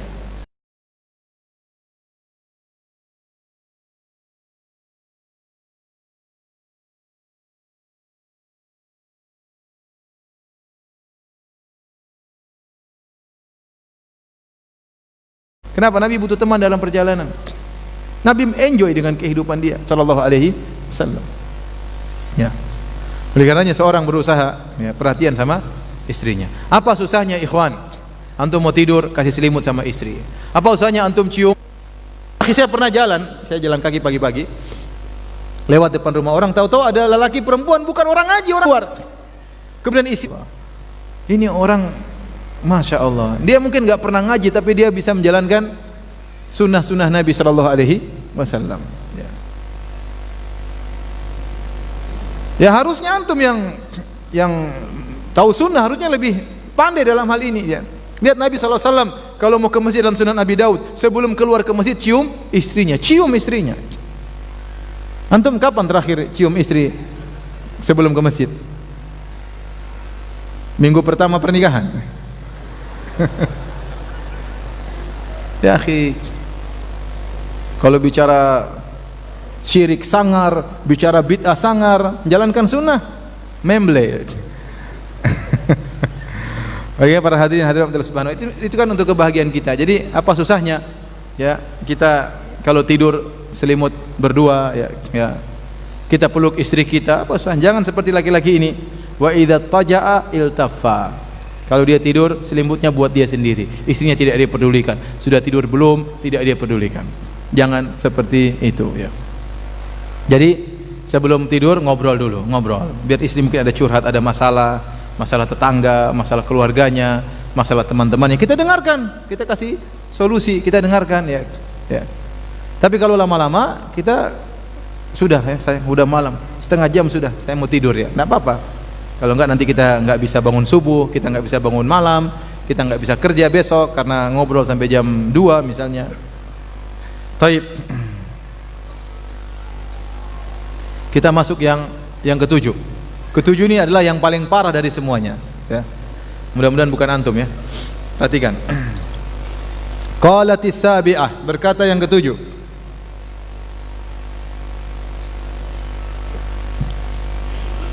Zauji ayaya au goyaya tabaqa. Kullu da'in lahu da'. Syajjaki au fallaki au jama'a kullan laki. Yang ketujuh berkata, suamiku ayaya. Apa itu makna ayaya? Ayaya dari disebut pada onta, disebut dengan minal ay, yaitu onta yang tidak mampu untuk menggauli onta betina. Ayaya, onta jantan tidak mampu menggauli onta betina. Artinya dia mengatakan suamiku lemah syahwat. Suamiku lemah syahwat. Tobako, apa tobako? Super bahlul, goblok ya. Ya otaknya tertutup ya, goblok ya. Jadi suamiku ini penuh dengan kekurangan. Lemah syahwat, goblok. Sudah goblok, tukang pukul. Syajjaki au fallaki. Pukul kepalamu, pukul badanmu, suka nampar, suka mukul badan, au jama'a kullan laki, atau dua-duanya badan sekalian kepala dipukulin. Kata dia, kullu da'in lahu da'. Seluruh penyakit yang ada pada suami-suami semuanya, si A penyakitnya ini, suami B penyakitnya ini, sampai Z semuanya dikumpulin ada pada suami saya. Subhanallah. Kata dia, kullu da'in lahu da'.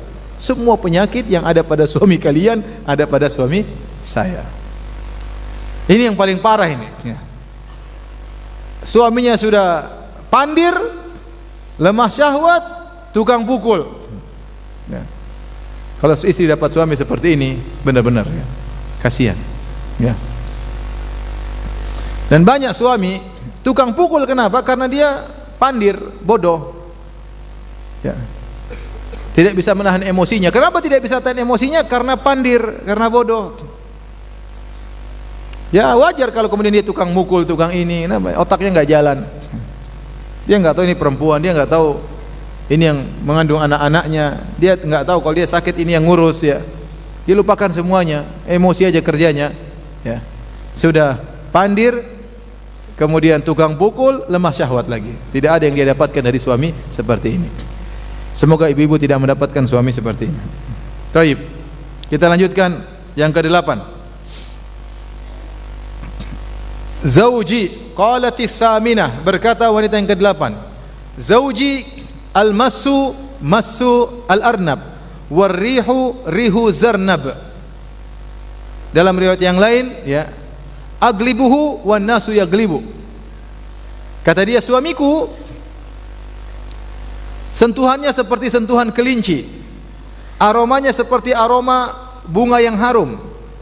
Dalam riwayat yang lain, aglibuhu, aku mendominasi dia, dan dia wan nasu yaglibu, dan dia mendominasi orang lain. Wanita yang ke-8 ini sedang memuji suaminya. Suaminya itu menyenangkan. Al-masu masul arnab, sentuhan seperti sentuhan kelinci. Antum tahu kelinci, orang lihat pingin pegang atau tidak? Pingin pegang, lucu. Kalau dipegang halus. Itulah suamiku. Merindukan, menyenangkan, disentuh, pingin sekali menyentuh suamiku. Bukan gemes pingin dicubit, bukan ya. Tapi menyenangkan, seperti kelinci. Orang semua lihat kelinci senang. Suamiku seperti itu, sentuhannya lembut seperti sentuhan kelinci. Bukan cuma itu, warihu rihu zarnab, aromanya selalu wangi. Zarnab adalah tumbuhan yang mengeluarkan bau yang harum, sejenis tumbuhan yang mengeluarkan bau yang harum. Ada yang mengatakan maksudnya za'faran, ada yang mengatakan yang, tapi intinya dia mensifatkan suami saya aromanya selalu harum. Masya Allah ya, dia memuji suaminya dengan pujian tersebut. Perhatikan di sini, ini dalil bahwasanya ya, seorang suami berusaha lembut kepada istrinya. Ya. Kemudian berusaha memperhatikan penampilannya. Makanya seorang sahabat berkata, ini uhibbu an atazayyana lil mar'ati kama uhibbu an tatazayyana li. Aku suka berhias di hadapan istriku sebagaimana aku suka istriku berhias di hadapanku. Jadi kita jangan hanya menuntut istri harus begini, harus begini, harus begini. Kita juga harus aroma wangi di hadapan istri. Lihat Nabi SAW tidak suka kalau ada bau tidak enak dari tubuhnya. Kata Aisyah radhiyallahu taala anha, kana Nabi SAW yashtaddu an yujada minhu rih. Nabi merasa berat kalau sampai tercium aroma tidak enak dari tubuhnya. Nabi enggak suka. Makanya Nabi paling suka pakai minyak wangi. Kana Nabi SAW idza dakhala al-bait bada'a bis-siwak. Kata Aisyah radhiyallahu anha, kebiasaan Nabi kalau masuk rumah pertama kali siwakan dulu. Kenapa Nabi siwakan dulu? Agar Nabi kalau ngobrol sama Aisyah harum. Nabi kapan bersiwak? Nabi bersiwak kalau bertemu dengan Allah atau bertemu dengan istrinya. Bayangkan, bukan perkara sepele. Kata Nabi SAW, laula an asyqa ala ummati la amartuhum bisiwaki ma'a kulli salat.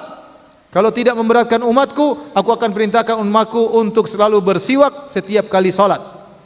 Nabi bangun tidur bersiwak, ingin salat malam bersiwak. Ternyata mau ketemu istrinya pun Nabi bersiwak.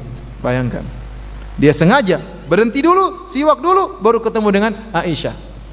Berarti Nabi perhatian tentang keharumannya. Bahkan Nabi pernah mengharamkan madu gara-gara Nabi menyangka madu baunya tidak enak.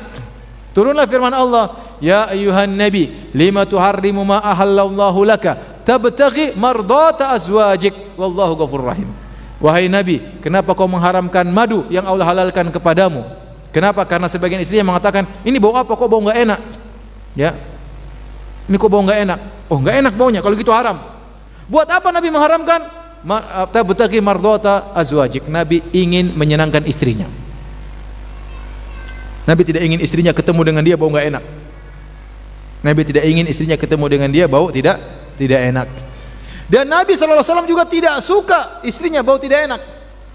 Maka dalam hadis ketika Nabi SAW ingin melamar seorang wanita dalam Musnad Imam Ahmad dengan sanad yang hasan, maka Nabi mengirim Ummu Sulaim radhiyallahu taala anha, ibunya Anas bin Malik, untuk ngecek wanita tersebut. Kata Nabi SAW, "Shummi awaridhaha wanzuri ila urkubaiha." Kata Nabi, cium di sekitar mulutnya dan lihat tumitnya. Kenapa Nabi suruh Ummu Salamah untuk mencium sekitar mulut perempuan tersebut? Karena Nabi ingin cek ini perempuan bau atau tidak. Kalau bau ya nggak bisa hidup sama Nabi SAW. Kalau ternyata dia perhatian tentang harumnya mulutnya, Nabi mau hidup sama dia. Oleh karenanya ibu-ibu yang di rumah yang dirahmati Allah Subhanahu Wa Taala, para suami, perhatikan masalah ini. Jangan kita kemudian ketemu istri mulut masih bau terus kita bilang sayang, luar biasa kamu, bau nggak enak. Istri juga gitu, nggak enak ya. Ngobrol sama istri mulutnya bau itu nggak enak. Tandanya gimana mulut kita bau? Kita lagi ngobrol, tahu-tahu wajah pasangan kita berubah. Tahan napas, wah itu berarti mulut kita lagi bau. Atau tiba-tiba dia menjauh. Cinta, berarti lagi nggak enak bau mulut kita. Sudah, segera sikat gigi. Segera sikat gigi. Ya, perhatian masalah ini. Ya. Wanita jangan sampai ada bau tidak enak sama suaminya. Berusaha suaminya datang, tubuhnya harum. Yang penting mandi. Air di Indonesia banyak kok, alhamdulillah. Saking banyak sampai banjir banyak. Sudah mandi, enggak apa-apa mandi ya. Kemudian bersihan, suami mau pulang mandi, pakai parfum. Ibu mandi parfum juga enggak apa-apa kan di rumah. Yang penting jangan keluar rumah. Biar suami itu kalau cium bagian manapun dari tubuh kita enggak ada baunya. Gimana caranya? Ya. Gimana caranya? Ya, berusaha. Ya, dan inilah yang menimbulkan keharmonisan rumah tangga. Taib, di antara kehebatan lelaki ini, apa kata sang wanita? Wa aglibuhu wan nasu yaglibu. Aku ini mendominasi dia dan dia mendominasi orang-orang. Suamiku itu kalau sama aku mengalah terus, kata dia. Sama orang dia tidak mengalah. Sama orang dia tidak mengalah. Oleh karenanya diriwayatkan dari Muawiyah radhiyallahu taala anhu, sebagaimana dinukilkan oleh Ibnu Hajar dalam Fathul Bari, dinukilkan juga oleh Ibnul Mulaqqin dalam Tawdhih. Muawiyah radhiyallahu anhu berkata tentang para wanita, yaglibnal kiram wa yaglibuhunnal li'am. Wanita-wanita itu sifatnya mendominasi para lelaki yang baik dan mereka didominasi oleh para lelaki yang buruk. Saya ulangi, para wanita sifatnya yaglibnal kiram, mereka suka mendominasi suami-suami yang baik. Wa yaglibuhunnal kiram, dan mereka para wanita suka dikuasai oleh suami-suami yang buruk. Maksud saya apa, ikhwan? Kalau antum sering ngalah sama istri, bukan berarti antum rendahan, tidak. Antum tahu ini wanita, antum ngalah, antum tahu apa namanya naqis atau aklin, otaknya kurang, antum tahu akalnya kurang. Antum tahu dia bengkok, ya, kata Nabi sallallahu alaihi wasallam, istausu bin nisa'i khairan fa innahunna ya khuliqna ya apa? Sungguhnya wanita diciptakan dari apa? Tulang rusuk. Ya. Minadh dhila, wa inna awajasyain fi dhil a'lahu. Dan yang paling miring, yang paling bengkok dari tulang rusuk adalah bagian atas. Tulang rusuk kan semakin di atas semakin bengkok, semakin di bawah semakin melebar. Semakin di atas dia semakin bengkok.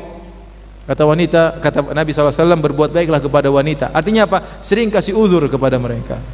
Kenapa? Karena mereka bengkok. Dan diciptakan dari tulang rusuk yang bengkok. Dan yang paling bengkok kata Nabi bagian atas. Banyak para ulama mengatakan maksudnya mulut perempuan yang paling bengkok. Maka antum sabar kalau sama wanita. Ngalah ya. Percuma antum jagoan sama wanita. Silakan. Ya, kami informasikan kepada pemilik mobil ini mohon segera karena ini menghalangi aktivitas di depan Gor Unimed. Untuk mobil Honda BK 1155HA, BK 1155HA kami minta untuk memindahkan kendaraan. BK 1373SX Daihatsu Sigra, BK 1373SX juga untuk menggeser kendaraannya. BK 1768UJ, BK 1768UJ Honda Mobilio untuk dapat menggeser mobilnya.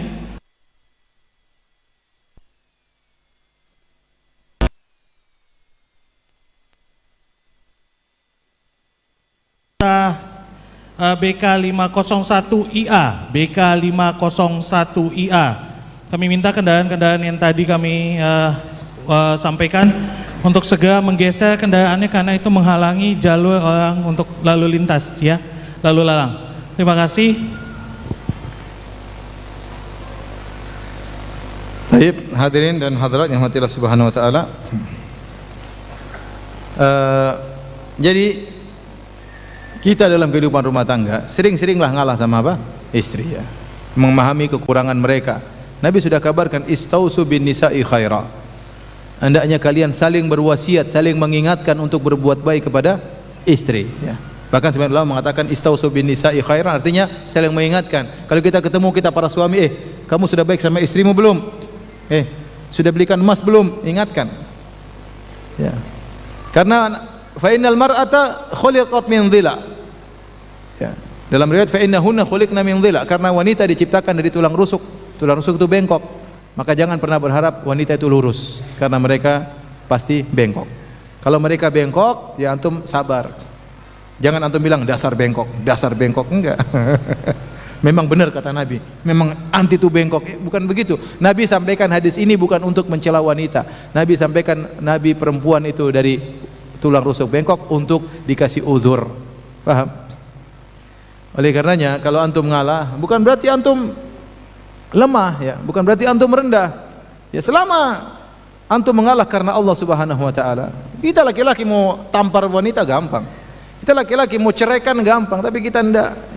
Kita berusaha bersikap dengan mereka dengan penuh kelembutan karena apa? Karena Allah Subhanahu wa taala. Nabi yang suruh. Apalagi Muawiyah tadi berkata, wanita itu menguasai laki-laki yang baik. Ya, kalau antum dikuasai, oke-oke saja ya. Tapi jangan sampai dikuasai segala hal ya. Oleh karenanya wanita ini berkata, ana aglibuhu, saya menguasai suamiku, wa nasu yaglibu, adapun dia menguasai orang-orang di luar ya. Tadi saya sudah sampaikan Nabi SAW bersikap dengan istri-istrinya subhanallah dengan penuh kelembutan. Terkadang istrinya sebagian yang angkat suara. Dan Nabi SAW tidak mengatakan saya Nabi, saya orang paling mulia. Tidak, Nabi menjikapi seakan-akan dia seorang apa? Suami. Sebagai seorang suami. Baik. Kita lanjutkan. Yang keberapa sekarang? 9. Qalatit tasi'ah. Berkata wanita yang ke-9. Zauji rafi'ul imad. Suamiku tiang rumahnya tinggi, rafi'ul imad. Tawilun nijat, tali pedangnya panjang atau sarung pedangnya panjang. Azimur rimat, debu di dapurnya bertumpuk-tumpuk. Qaribul baiti minan nat, dan rumahnya dekat dengan tempat pertemuan. Saya ulangi, dia katakan zauji rafi'ul imad, suamiku tiang rumahnya tinggi. Tawilun nijat, tali pedangnya atau sarung pedangnya panjang. Azimur rimat, debu di dapurnya banyak. bertumpuk-tumpuk. Qaribul baiti minan nat, rumahnya dekat dengan tempat pertemuan. Apa maksudnya? Wanita ini menjelaskan tentang suami yang sangat dermawan. Dia mengatakan, suamiku orang yang mulia, zauji rafiul imad, rumahnya luas. Kalau tiangnya tinggi berarti rumahnya luas atau tidak? Luas. Orangnya gagah, tawilun nijat, sarung pedangnya panjang. Kalau sarung pedangnya panjang berarti pedangnya panjang. Kalau pedangnya panjang berarti orangnya tinggi atau tidak? Tinggi. Nggak mungkin pedangnya panjang dia pendek, enggak. Berarti dia orangnya apa?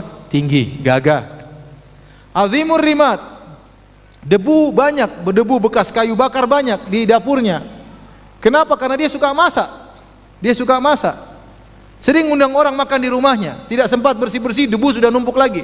Debu di dapurnya, bakar lagi, bakar kayu, banyak dimasak. Makanya dikatakan qaribun baiti minal nat, rumahnya dekat dengan tempat pertemuan. Artinya orang-orang sering ke rumahnya. Orang-orang ada masalah datang ke dia, rumahnya sering jadi tempat pertemuan. Itulah suamiku, disenangi oleh masyarakat sekitar, dijadikan tempat rujukan kalau ada permasalahan. Rumahnya terbuka, dan dia sering mengundang orang untuk makan di rumahnya, sehingga debu di dapur bertumpuk terus. Sebagian ulama mengatakan maksudnya azimur rimat, debunya banyak di dapurnya. Kenapa? Karena bahkan di malam hari, saking baiknya suamiku, dia bakar kayu di luar rumah, supaya kalau ada orang-orang yang sedang berjalan kelaparan di tengah malam, mampir di rumahnya. Kayunya, apinya enggak pernah mati bahkan di malam hari. Kenapa? Supaya orang lagi musafir mampir ke rumahnya makan. Subhanallah. Ini kebiasaan orang-orang Arab terdahulu. Sampai diriwayatkan, dikisahkan dari Hatim At-Tai, bapaknya Adi bin Hatim At-Tai, saking baiknya kalau di musim malam, musim dingin, dia suruh budaknya nyalakan api. Kamu nyalakan api. Siapa tahu ada orang dalam perjalanan kelaparan di malam hari, biar dia mampir makan. Kalau dia sampai datang ada tamu ke sini makan, gara-gara kamu nyalakan api, kamu merdeka. Subhanallah. Saking baiknya. Jadi demikianlah suami wanita ke-9 ini. Dan kita sebagai istri, kalau kebetulan suami kita punya rezeki, kita dukung. Jangan kita ajarin suami kita pelit, ya. Biar nggak kasih tamu. Tidak apa-apa, kita bantu, kita dukung. Ada tamu-tamu datang ke rumah, bagi-bagi makanan ke tetangga. Ada orang punya masalah, kita temui. Kalau memang suami kita berkompeten untuk tersebut. Kalau memang suami kita punya harta, nggak ada masalah. Jangan kita ajarin untuk apa? Untuk pelit. Ya, kita motivasi dia untuk bersedekah. Karena sering saya katakan, betapa besar pengaruh seorang istri terhadap suaminya. Betapa banyak suami yang jadi orang-orang yang dermawan gara-gara istrinya yang juga dermawan. Dan betapa banyak suami jadi super pelit gara-gara istrinya juga apa? Super pelit. Bahkan terkadang suami pelit kepada orang tuanya sendiri, pelit kepada ibunya, pelit kepada ayahnya. Kenapa? Istrinya yang ngajar. Istrinya yang ngajar. Oleh karenanya hati-hati ibu-ibu, jangan sampai ngajari suami apa? Pelit. Dukung suami dermawan, ibu-ibu juga dapat pahala mendukung suami untuk dermawan. Tadi yang keberapa? 9. Sekarang yang ke-10. Yang ke-10 sama, ya. Juga suami yang sangat dermawan. Apa kata dia? Ini dia bangga sama suaminya. Dia berkata, qalatil ashirah, berkata wanita yang ke-10, zauji Malik, suamiku dialah namanya Malik. Suamiku si Malik. Wa ma adraka Malik? Wa ma adraka Malik? Tahukah engkau siapa itu Malik? Siapakah itu Malik? Dan ini uslub dalam Al-Quran sering, al-qari'ah, mal-qari'ah, wa ma adraka mal-qari'ah, diulang-ulang. Tahukah kamu al-qari'ah atau al-qari'ah? Ya, seperti itu. Untuk al-haqqah, mal-haqqah, ini uslub dari bahasa Arab. Malik, wa ma adraka Malik? Tahukah kamu siapa si Malik? Malikun khairun min dhalik. Malik lebih baik daripada semua itu. Artinya apa? Suamiku itu lebih baik daripada yang kalian persangkakan. Suamiku baik sekali. Ya, suamiku baik sekali. Si Malik itu baik sekali. Kalian mungkin menduga suamiku begini-begini, lebih baik daripada dugaan kalian. Malikun khairun min dzalik, lebih baik daripada yang kalian duga. Di antara kebaikannya, lahu ibilun katsiratul mabarik qalilatul masarih.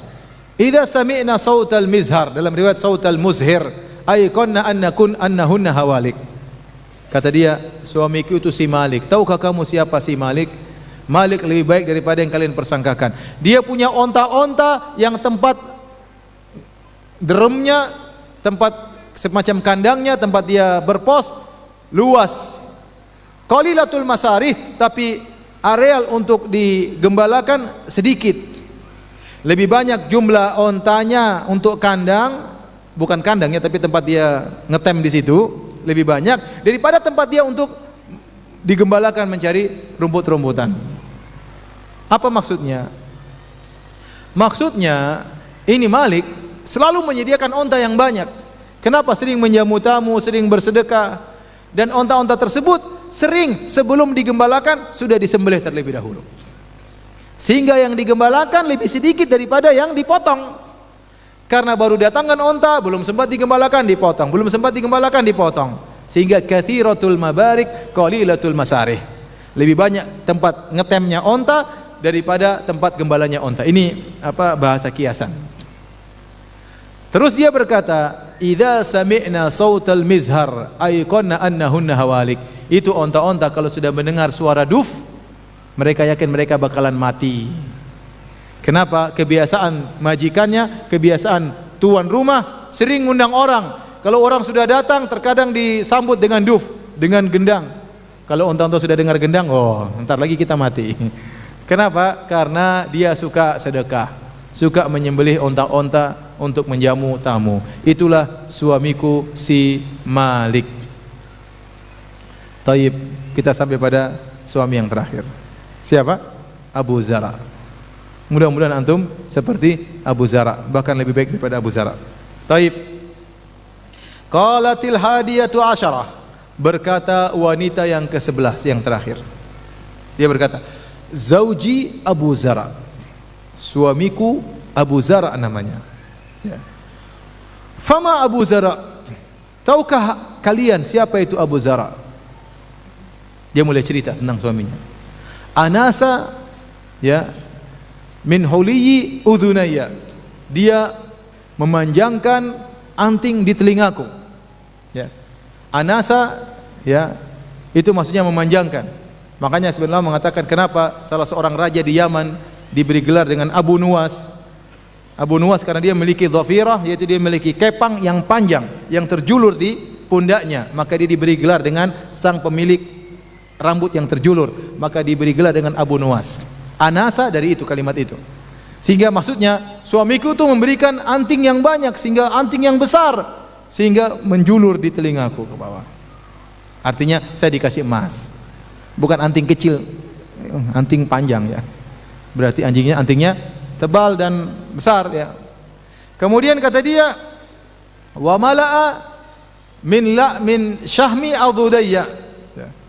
Dan kemudian suamiku membuat tulang lengan atasku menjadi montok, menjadi apa? Menjadi gemuk. Maksudnya apa? Suamiku perhatian sama aku, perhiasan dikasih, makanan dikasih. Ini mereka bercerita zaman dulu, orang susah makan, banyak wanita yang kurus-kurus. Sehingga kalau wanita yang badannya montok itu berarti suaminya perhatian. Makanya ibu-ibu kalau suami sudah kasih makan, ibu udah gemuk, itu bersyukur kepada Allah Subhanahu wa taala. Berarti suaminya apa? Perhatiannya. Tapi jangan kegemukan, itu aja, ya.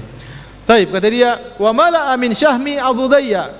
Dia membuat badanku menjadi padat lengan atasku. Kalau lengan atasku padat berarti badannya semuanya padat. Ya, badannya montok kalau bahasa kita, ya. Badannya padat.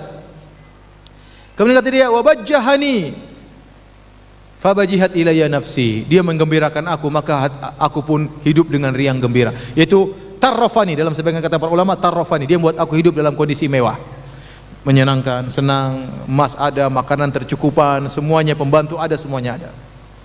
Kemudian dia baru cerita tentang siapa Abu Zara. Dia berkata, wajadani, ya, fi ahli gunaimatin bishikin. Bagaimana ceritanya saya menikah dengan Abu Zara? Ceritanya, Abu Zara mendapati aku tinggal di suatu keluarga yang punya gunaimah. Gunaimah itu kambing kecil, miskin. Jangankan kambing besar nggak punya, apalagi onta, apalagi kuda, hanya punya kambing kecil, berarti miskin, tidak punya apa-apa. Bishikin, yang tinggal di syik. Apa itu syik? Ada 3 pendapat. Ada yang mengatakan syik maksudnya suatu tempat namanya syik. Ada yang mengatakan bishikin artinya dia tinggal di jalan-jalan dekat lereng-lereng gunung, saking miskinnya dia tinggal di situ. Ada yang mengatakan bishikin maksudnya bisyikil anfus, yaitu hidup dalam kesulitan. Artinya intinya Ummu Zara ini, wanita yang ke-11 ini miskin. didatangi oleh Abu Zara, dilamar oleh Abu Zara yang kaya raya, dinikahi oleh Abu Zara. Ya. Kemudian dia berkata, faja'alani fi ahli sahilin wa atitin wa da'isin wa munaq. Maka setelah dia mendapati aku di rumah yang miskin, dia pindahkan aku ke rumah yang baru. Di rumah baru tersebut aku mendengar sahil, atit, aku dengar suara kuda, sahil, kuda suara. Aku dengar atit, atit suara onta. Onta, atit sebenarnya bukan suara onta, tapi dia adalah suara pelana atau keranda yang diletakkan di atas onta. Keranda tersebut kalau dinaiki bunyi krek. Artinya apa? Tidak semua orang punya onta punya seperti itu. Artinya ini Abu Zar sangat kaya, bukan cuma punya onta, bahkan punya onta yang dipasang keranda dan pelana. Dahulu itu kendaraan paling sip, paling top di zaman itu. Tinggal naik di atas, tidur, ontanya jalan, masya Allah. Ya, itu Mercedes versi zaman dahulu. Ya. Jadi kaya dia. Ya. Ahli sahilin wa atitin wa da'isin wal munak. Dan aku mendengar suara biji-bijian yang dibersihkan dari kulitnya. Munaknya juga ada beberapa khilaf, tapi diantaranya aku mendengar suara hewan-hewan, ada suara kambing, ada suara ayam, intinya dia orang kaya raya. Ternak punya, biji-bijian juga punya. Sehingga terdengarlah suara-suara mesin yang untuk menghilangkan biji-bijian, menggiling biji-bijian, menghilangkan biji dari kulitnya, intinya dia orang kaya. Ya. Kata dia, fa indahu aqulu fala uqabbah. Tatkala aku pindah ke rumah seperti ini, maka aku berkata, aku tidak akan dicela oleh Abu Zar. Tidak akan. Wa ashrabu wa arkudu fa atasabbah wa ashrabu fa ataqammah. Saya sudah tinggal di rumah Abu Zar, saya tidak akan dicela. Kalau saya tidur saya akan bangun sampai pagi hari, dan kalau saya minum saya akan puas minum saya. Maksudnya apa? Dia mengatakan hidup dengan mewah. Abu Zar baik banget, tidak pernah mencela saya, dan kita tahu Nabi melarang seorang laki-laki, la tuqabbih, jangan kau mencela istrimu, enggak boleh. Jangan kita cela fisik istri kita, enggak boleh. Kamu dasar gembrot, enggak boleh. Pesek, enggak boleh, ya. Ya. Nonong, enggak boleh, ya. Apalagi berkaitan dengan kecantikannya. Sensi, perempuan enggak bisa digitukan. Antum harus bilang kamu paling cantik. Cantik sekali. Tatkala lampu mati. Tatkala lampu matinya dalam hati, jangan diungkapin. Ya. Kalau istri antum tanya, "Mas, saya sama dia cantikan mana?" Antum jangan bilang cantikan dia, musibah. Ente bilang cantikan kamu. Kalau dari belakang, dalam hati. Jadi intinya para hadirin ya, wanita sensi, tidak bisa antum bicara tentang fisiknya. Yang dia andalkan kepada antum fisiknya. Maka tidak boleh, kata Nabi, tidak boleh mentakbih, mencela wanita. Ini kata dia, fala uqabbah fa indahu fala uqabbah. Aku tahu saya tidak akan dicela. Tidak dicela dari fisiknya, tidak dicela perbuatannya. Itu Ummu Zara dimanja, mau ini mau anu terserah. Enggak pernah, kenapa kamu begini? Kenapa kamu begini? Kenapa kamu begini? Masya Allah, suaminya baik banget ya. Wa arkudu fa atasabbah. Kalau saya tidur sampai pagi. Kenapa? Tidur nyenyak, tidak ada yang bangun-bangunkan tengah malam. Kenapa? Kata para ulama, karena Abu Zar banyak pembantunya. Sudah semua sudah dikerjain. Tidak ada bangun malam-malam kemudian harus cuci piring, tidak ada bangun malam-malam harus bersih-bersih. Tidur sampai pagi, sampai duha bahkan ya. Ya. Ini kan orang-orang kafir. Ini cerita tentang apa? Orang non muslim ya. Jadi dia nyaman. Wa ashrabu fa ataqammah. Kalau saya sudah minum sampai hilang dahagaku. Tidak sebagian orang mungkin kekurangan air, minum sedikit, haus lagi. Tidak, saya nyaman. Semua makanan, minuman semua nyaman. Itulah suaminya. Kemudian dia bukan cerita saja tentang suaminya, maka dia cerita juga tentang ibunya, Ummu Abi Zara, ibunya Abu Zara, mertuaku. Dan itulah kalau orang sudah suka, ceritain semuanya.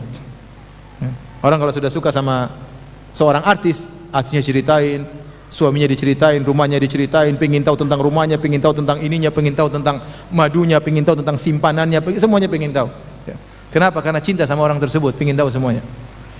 Ini Ummu Zara, dia cerita, bukan cuma suaminya, dia cerita lagi tentang ibu mertuanya. Ummu Abi Zara, tahukah kamu siapa mertuaku, ibu mertuaku? Ya. Ukumuha ridah wa baituha fasah. Ibu mertuaku apa namanya? Panci-pancinya besar, yaitu perabotnya banyak makanan, rumahnya luas. Ibu mertuaku juga orang kaya. Ibnu Abi Zara, tahukah engkau bagaimana putra Abu Zara, yaitu anak tiriku, anak bawaan suamiku. Anak bawaan suamiku juga orang top. Ya. Sampai dia cerita semua, dia mengatakan majja'uhu kamasalli syatbah.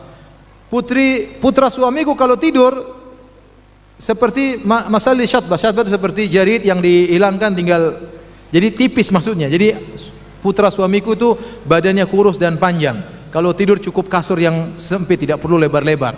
Ya. Wa yushbi'uhu ya dhira'ul jafrah, dan dia juga makan tidak banyak. Kalau makan cukup dengan kambing umur 4 bulan, pahanya sudah mengenyangkan dia. Artinya orangnya tidak rakus makan dan orangnya kurus, tidak gemuk, dan ini pujian, ya, pujian kepada putranya. Kemudian bukan cuma itu, dia cerita lagi. Bintu Abi Zara, tahukah engkau bagaimana putrinya Abu Zara? Ceritain semuanya. Siapakah putrinya Abu Zara? Ya, dia mengatakan tau'u abiha wa tau'u ummiha, ya, wa mil'u kisaiha wa ghaidhu jaratiha. Adapun putrinya Abu Zara, maka dia sangat taat kepada bapaknya, sangat taat kepada ibunya, badannya padat, dan dia membuat cemburu madu-madunya. Ya. Kenapa? Karena dia kaya, badannya padat, istri-istri dari suaminya yang lain cemburu kepada dia. Kemudian ini cerita siapa lagi? Jariyatu Abi Zara, tahukah engkau pembantunya Abu Zara? Mama Jariyatu Abi Zara, tahukah engkau siapa pembantunya Abu Zara? La tabuthu hadithana tabthitha. Pembantunya Abu Zara itu tidak pernah cerita ke sana sini tentang kondisi kami, dan ini pembantu yang baik. Bukan pembantu yang tahu tentang rahasia majikan, cerita sana sini. Dan itu banyak seperti itu. Pembantu yang tidak amanah, supir yang tidak amanah. Saya pernah naik mobil sama supir kawan saya. Di tengah jalan dia cerita tentang kawan saya. Semuanya dia bongkar, subhanallah. Majikan saya Ustaz. Istrinya, ini teman saya semua diceritain. Saya, ya Allah, mudah-mudahan saya tidak dapat supir seperti ini. Nah, makanya pembantu kadang-kadang mereka juga ada perkumpulan di antara pembantu. Yang siapa yang mereka gibahi? Ya, majikan-majikan yang digibahi. Adapun pembantunya Abu Zara, la tabuthu hadithana tabditha, tidak pernah cerita-cerita keluar. Wala tunakkithu miratana tankitha, dan dia tidak pernah membawa makanan keluar, tidak pernah nyolong.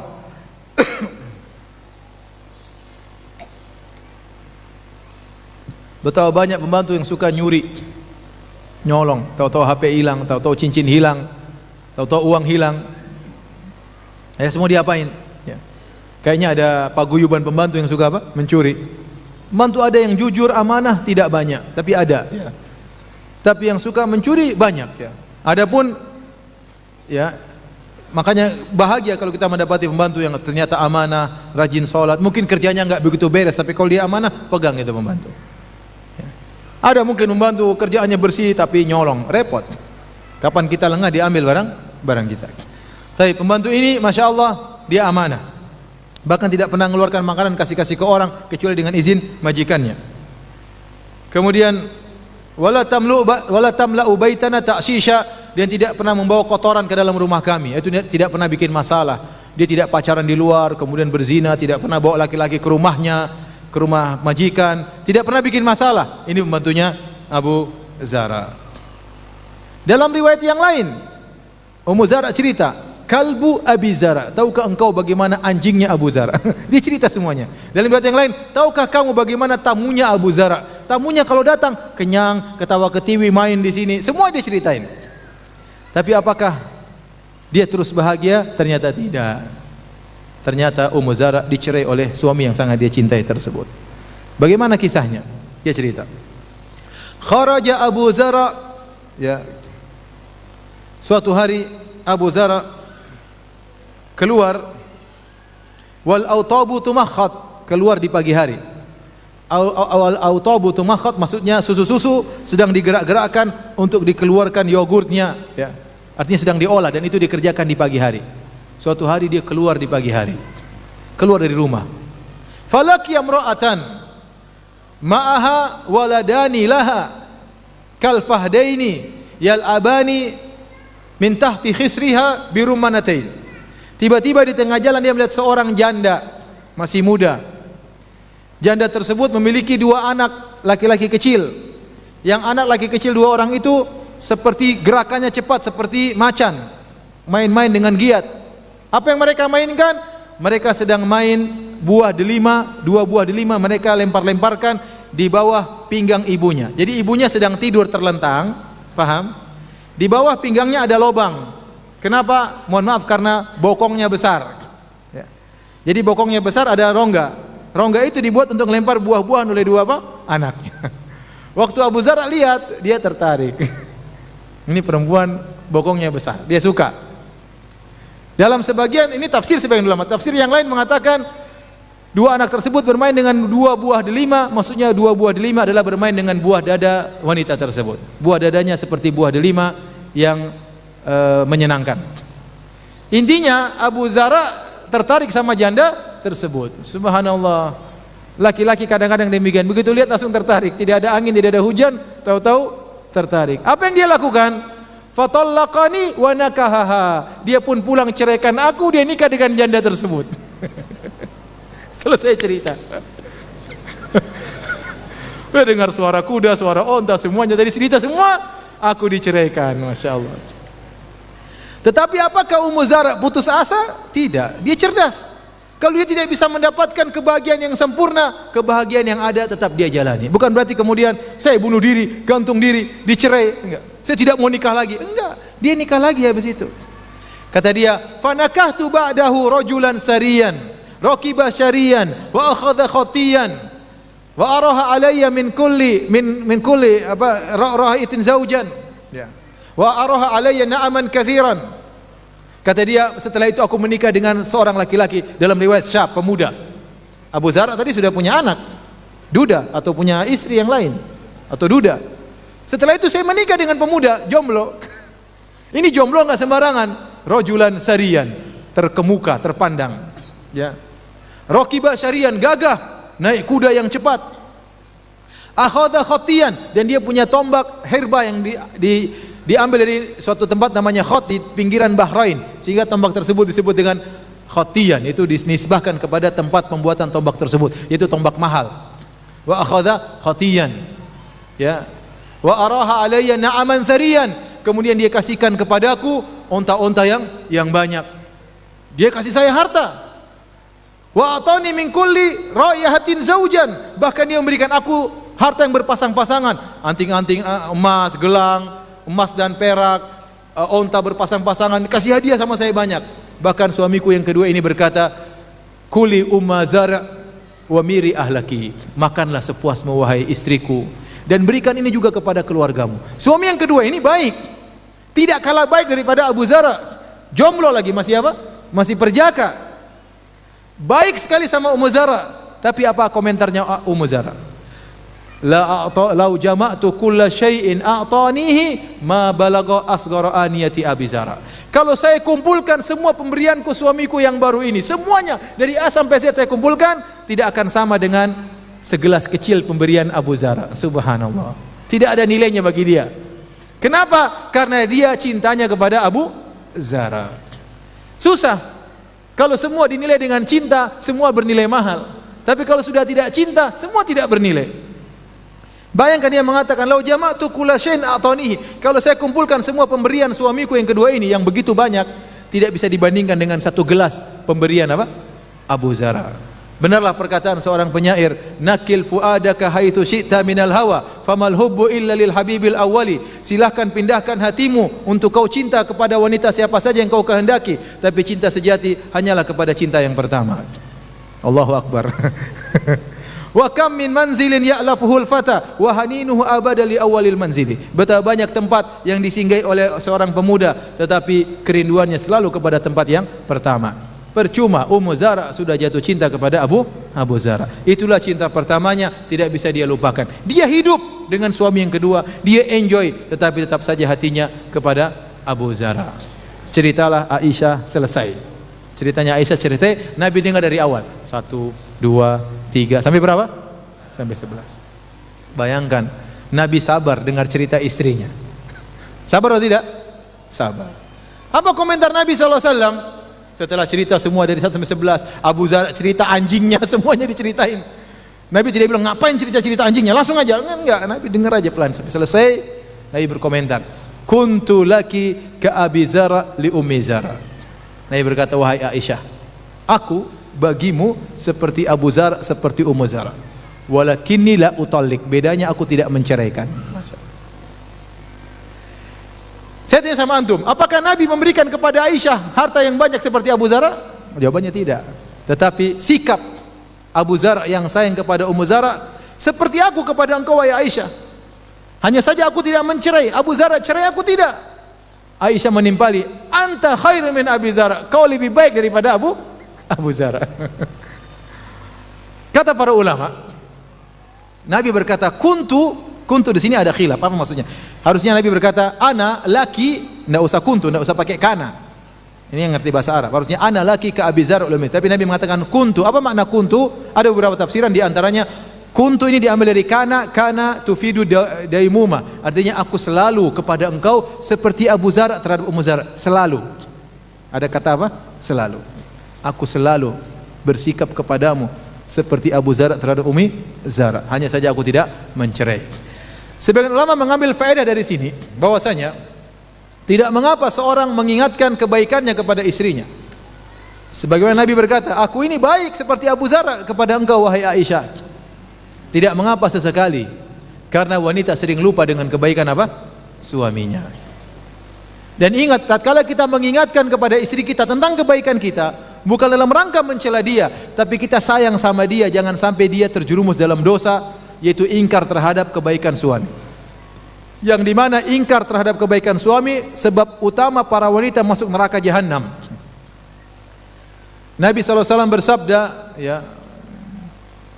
ya ma'syaran nisa tasaddaqna fa inna kunna aktsaru hatabi jahannam. Wahai para wanita sekalian, para ibu-ibu sekalian, bersedekahlah kalian karena kebanyakan kalian penghuni neraka jahanam. Seorang wanita berkata, lima ya Rasulullah, kenapa? Kata Nabi SAW, li'anna kunna takfurnal ashir, karena kalian suka ingkar dengan kebaikan apa? Suami, lupa dengan kebaikan suami. Makanya perlu diingatkan.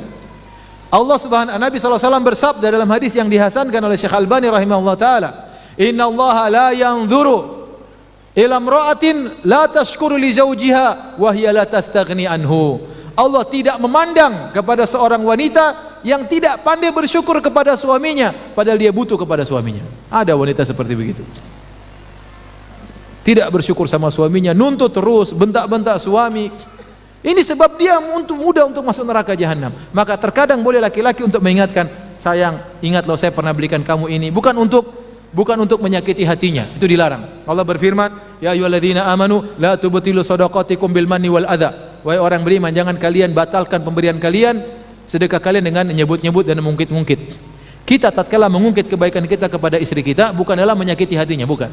Kita ingatkan dia jangan sampai dia kufur kepada Allah dengan kufur kepada kebaikan suami.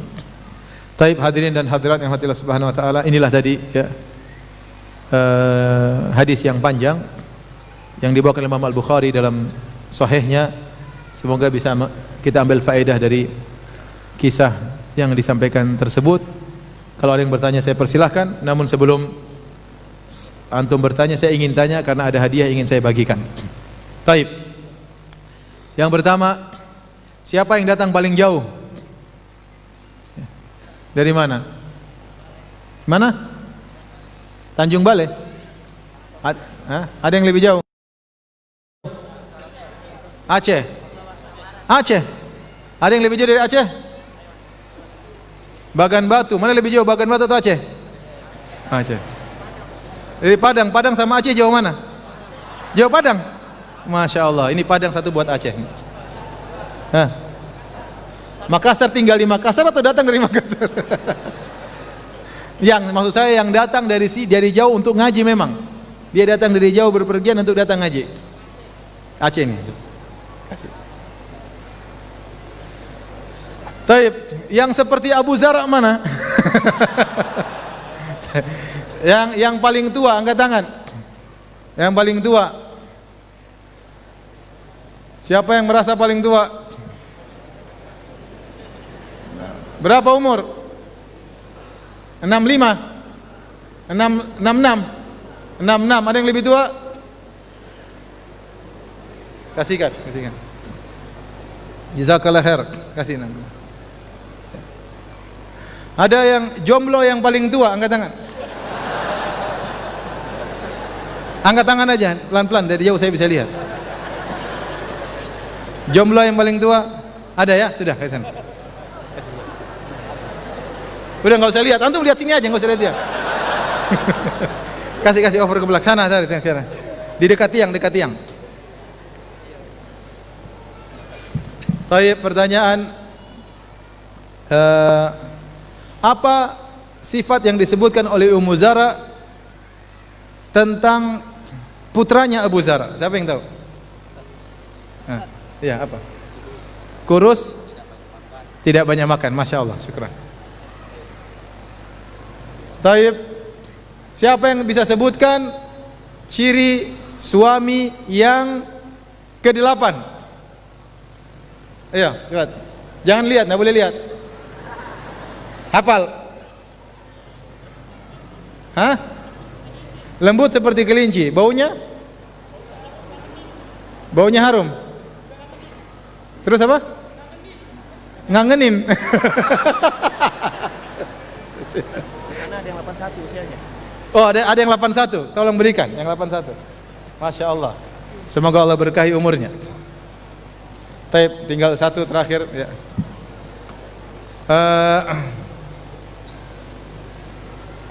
Ibu-ibu nggak dapat ya, kasihan ya.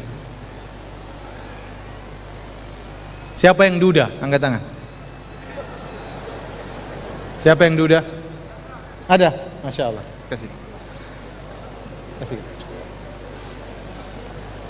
Taib, sudah ya, sudah habis ya.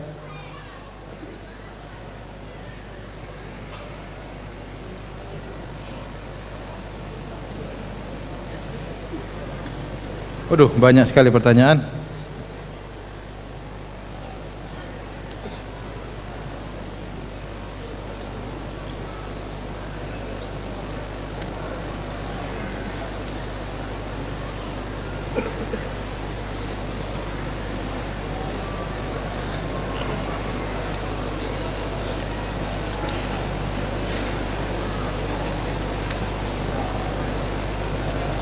Ini banyak bertanya tentang hadis salat syuruk, hadisnya dhaif atau tidak ya.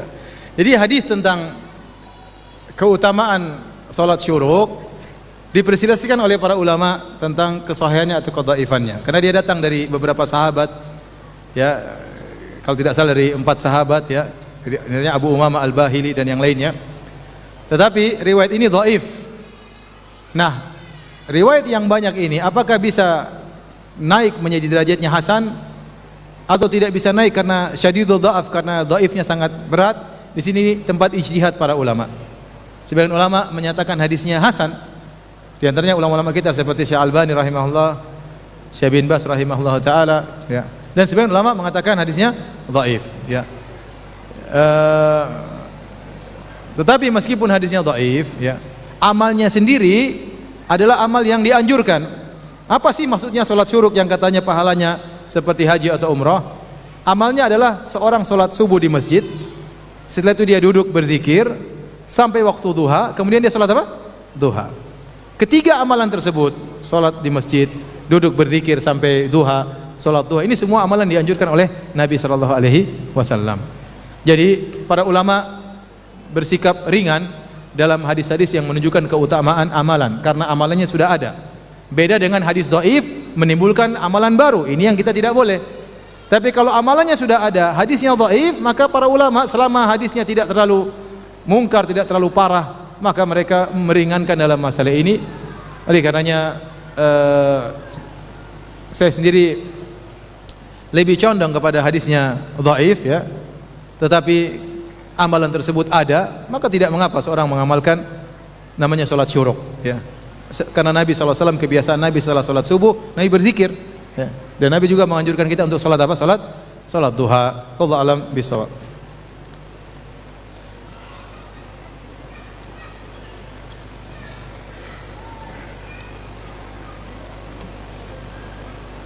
Mana yang didahulukan, sholat tahiyatul masjid atau duduk langsung mendengar kajian?